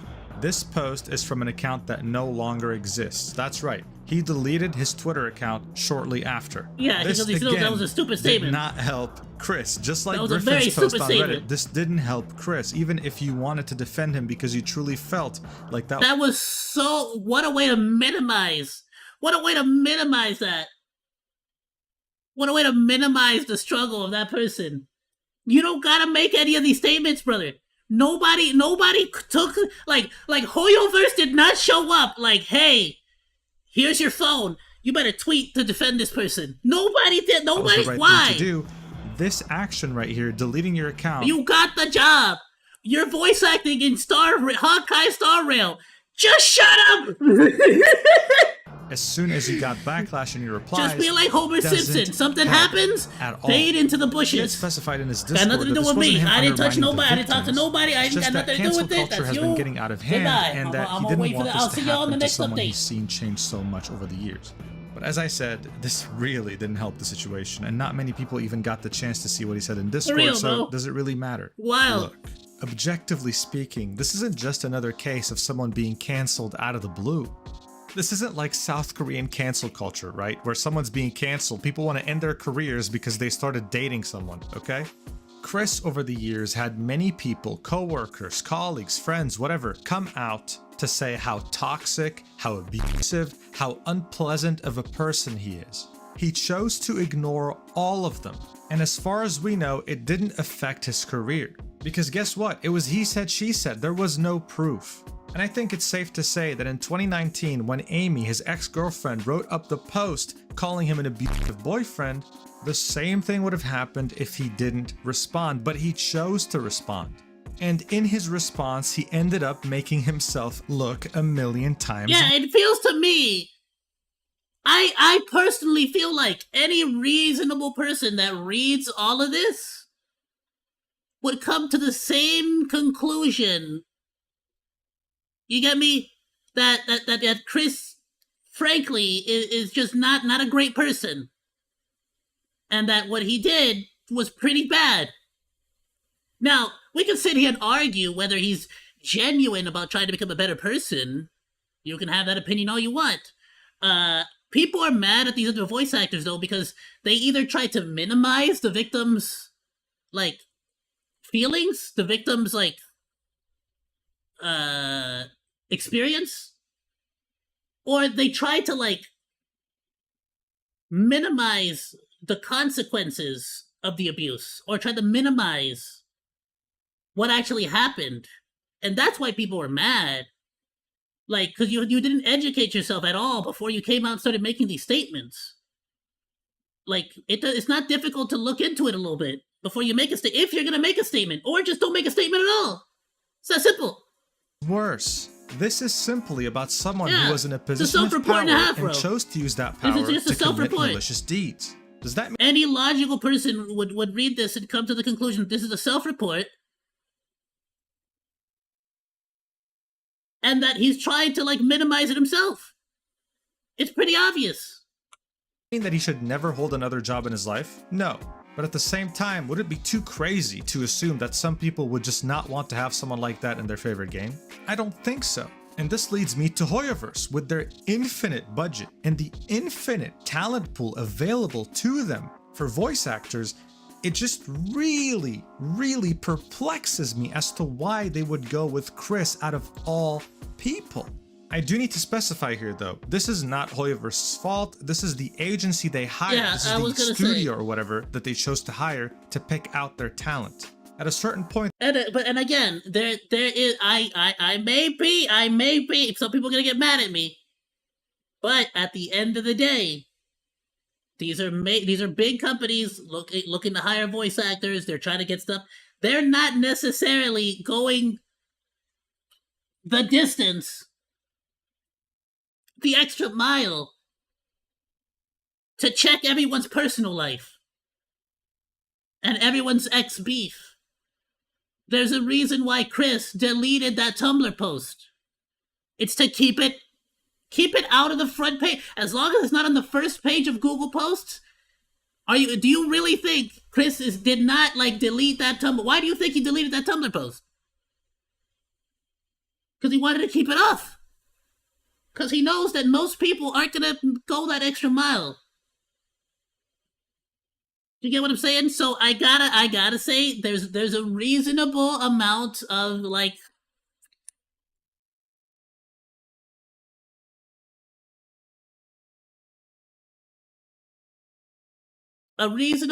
leeway I'll give the company. I will give them credit that upon finding out or becoming aware of the situation, they took necessary action. It would be a way different situation. And you know that there's some situations like this out there if they continued to support the person and continue to allow them to work and ignored everything, just fully ignored the fact that there's the accusations. You get me? And you know that there's been cases like that where companies will fully ignore the accusations. there was a controversy in which voice actors weren't being paid for their work in Hoyoverse games.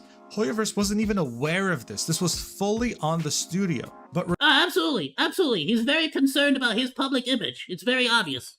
regardless, the responsibility does fall upon them because that's who they're hiring, right? And it's like if you genuinely wanted to change and you genuinely wanted to continue to be a voice actor, you would think you would try to make genuine amends with the people you wrong so that they don't cause problems for you. But no, instead you try to cover it up. whenever you hire someone like that, you are tainting the reputation Eventually of anyone else it's who gonna has get out. voice for your game. And there's many very talented and cool people who voice for characters here.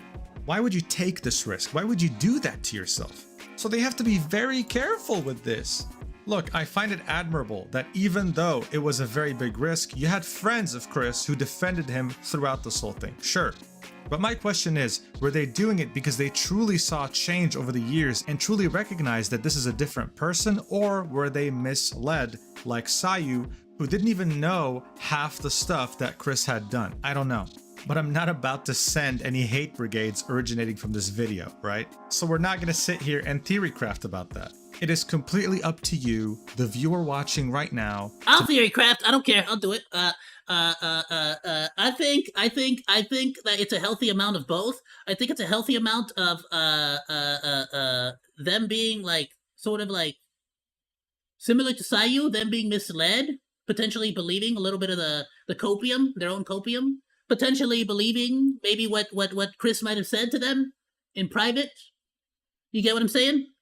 So I think it's a little bit of a healthy mix of all of it, not just one. A healthy mix of of a lot of different things. They might be huffing the copium. They might be going on Twitter and seeing Chris defenders huffing the copium too, and they might be in an echo chamber. They might have spoken to Chris, and Chris might have told him that I got a lot of them. Like with Ayoo, like we know for a fact, Ayoo said that he thought that some people had forgiven him. Maybe Chris is telling him some people are forgiving them. You get me? So it's a healthy mix of all of it. The difference is that Ayoo, when presented with facts, said, "Oh, I messed up. I made the wrong decision. I did not inform myself. I'm now going to make a public statement. I'm going to take responsibility for what I did.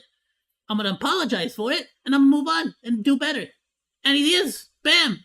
Bing, bang, boom. Done. Ayoo, You're 100%. As far as I'm concerned, me personally, Monkey, everything's cool. As far as I'm concerned, Sayoo's cool. It's cool by my book. It shows that he has a lot of dignity, a lot of integrity, You know, and he should be commended for that. On the other hand, some people double down. You know, they kind of went the opposite direction. Instead of saying I messed up, they sort of said, "No, screw you. You're the one that's wrong." You know, and make up your opinion on that. I think you can still make up your opinion, even though I wasn't fully opinion, neutral halfway through the video. But can you blame me, dude? Come on. Like, it's a gotcha game. You feel me? It's a gotcha game. At the end of the day, the court of public opinion is the most important thing, because the public is the one with the wallets. As always, I just hope that in the process, no one gets I mean, hurt. I'm not no I think we have enough business victims monkey. in this situation. What a mess this I'm is, not dude. no. Can we just go 1 week without something like this happening, please? Thank you so much for watching. If Shit. Go 1 week. You know damn well. You saw those comments. Everyone knows damn well. As soon as something happens, Mook gets in the corner. Little. Ooh, I'm going. You know, like that Ice Cube meme. Ooh, I'm going to eat good today. Today's gonna be a good one. You know what I'm saying? So this drama like this comes up. Ooh, you know we want the content, Mugen. You know we want the content, Mugen. Keep making it, and I'll keep reacting to it. Let's go. Farm more drama. But yeah. If you watch the whole thing, as always, you're insane, and I love you, and I'll see you the next time I upload, whenever that is. Yeah. Mwah.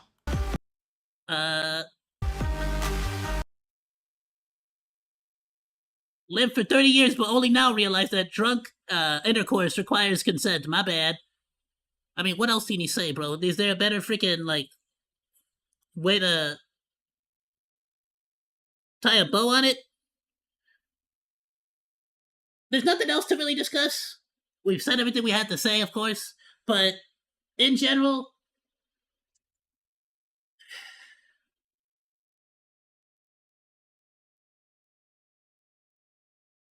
oh yeah, he's going into hiding again. And the thing is, what I don't like is that in a lot of these cases, they'll try to like hide and resurface again, like EDP 445. I have once again resurrected. Look at what didn't EDP 445 just come out with a freaking video talking smack about Chris Tyson? Like, talk about what? Bro's like, we gotta protect our children from this man. I'm like, oh, do we now? Cupcake man.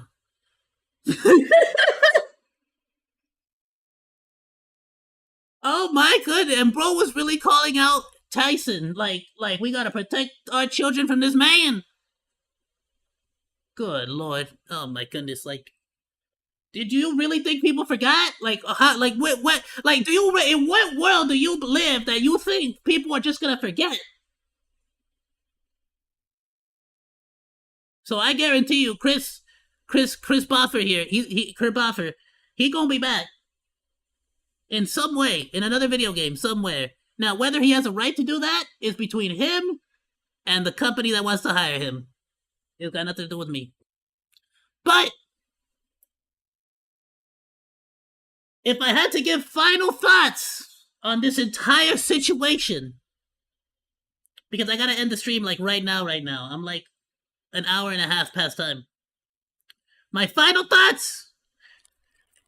MiHoYo hire me. I really like. I don't really do anything controversial. I've never really done. Like, I might like, you know, I might have haters on the internet, you know, just because I'm kind of a cringe lord. But like I don't really do nothing crazy, and I'm a great voice actor. Like, let me know, hit me up. Like, you know, like I'm getting there. Like this isn't even my real voice. I don't even actually sound like this. You understand? So I'm like good. Like sponsor me. Like, if you don't want to hire me as a voice actor, like hit me up with the sponsorship. You know what I'm saying? Like, give me a little something, like a little jade. Like, let me get a discount code. Like, you know what I'm saying? Like Monkey discount code, like 10%, like you get like 20 stellar jade. Like, it don't gotta be anything crazy, just like something to like make it seem like I'm official. You feel me? Like, just let me know. Like, you know, I got you. What is that? That's his freaking channel?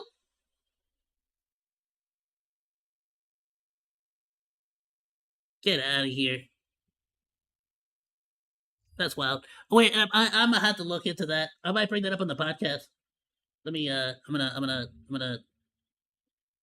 I'm gonna add this to my watch later. I'm gonna bring this up on the podcast too. Watch. I said, what else did I say I was gonna bring up on the podcast? I'm gonna send Burrito and Chaos a Discord right now. We said something else. What was the other thing?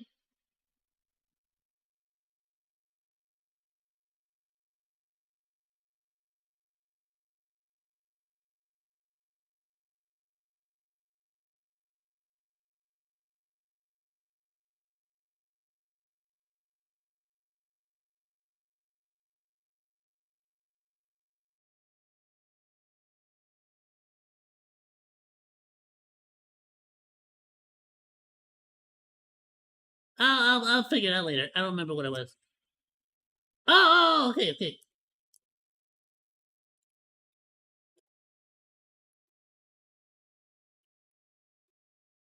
Oh, I don't even think I put the podcast on the schedule. I forgot to freaking do it. Idiot! I gotta save two different freaking save files for that, so I can quickly interchange those. I'll adjust the schedule and post that up for the podcast. Sorry, everyone.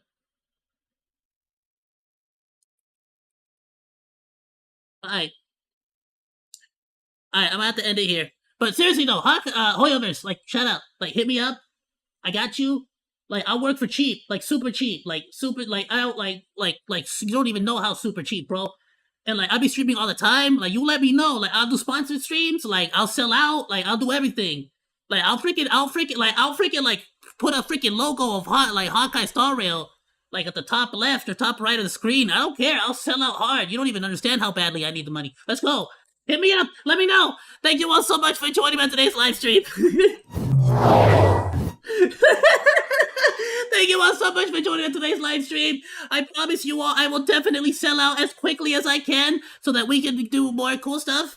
Honkai Star Rail, please give me a discount code or something so that my audience can also get cool Stellar Jades and stuff and waifus. And we'll go from there. Oh, let me be a Zenless Zone Saga character. I think it'd be cool. Yeah, are you kidding me? Absolutely. I'll freaking bro, I'll stop playing other games. I'll stop playing all the other gacha games if you freaking sponsor me. I'll be a Hoyo. I'll start playing Genshin, Zenless Zone, and freaking Honkai Impact and Star Rail. And I'll play all five. I think you have them on the fifth one. I'll play all of them. I'll be exclusive Hoyo. I'll just you pay me, buy me out. Do it because I'm applying to be shoujo. So you better do it before my application goes through, because you know I'm gonna get that. Of course I will. Bye, everyone. Have a great one. Thank you, Miss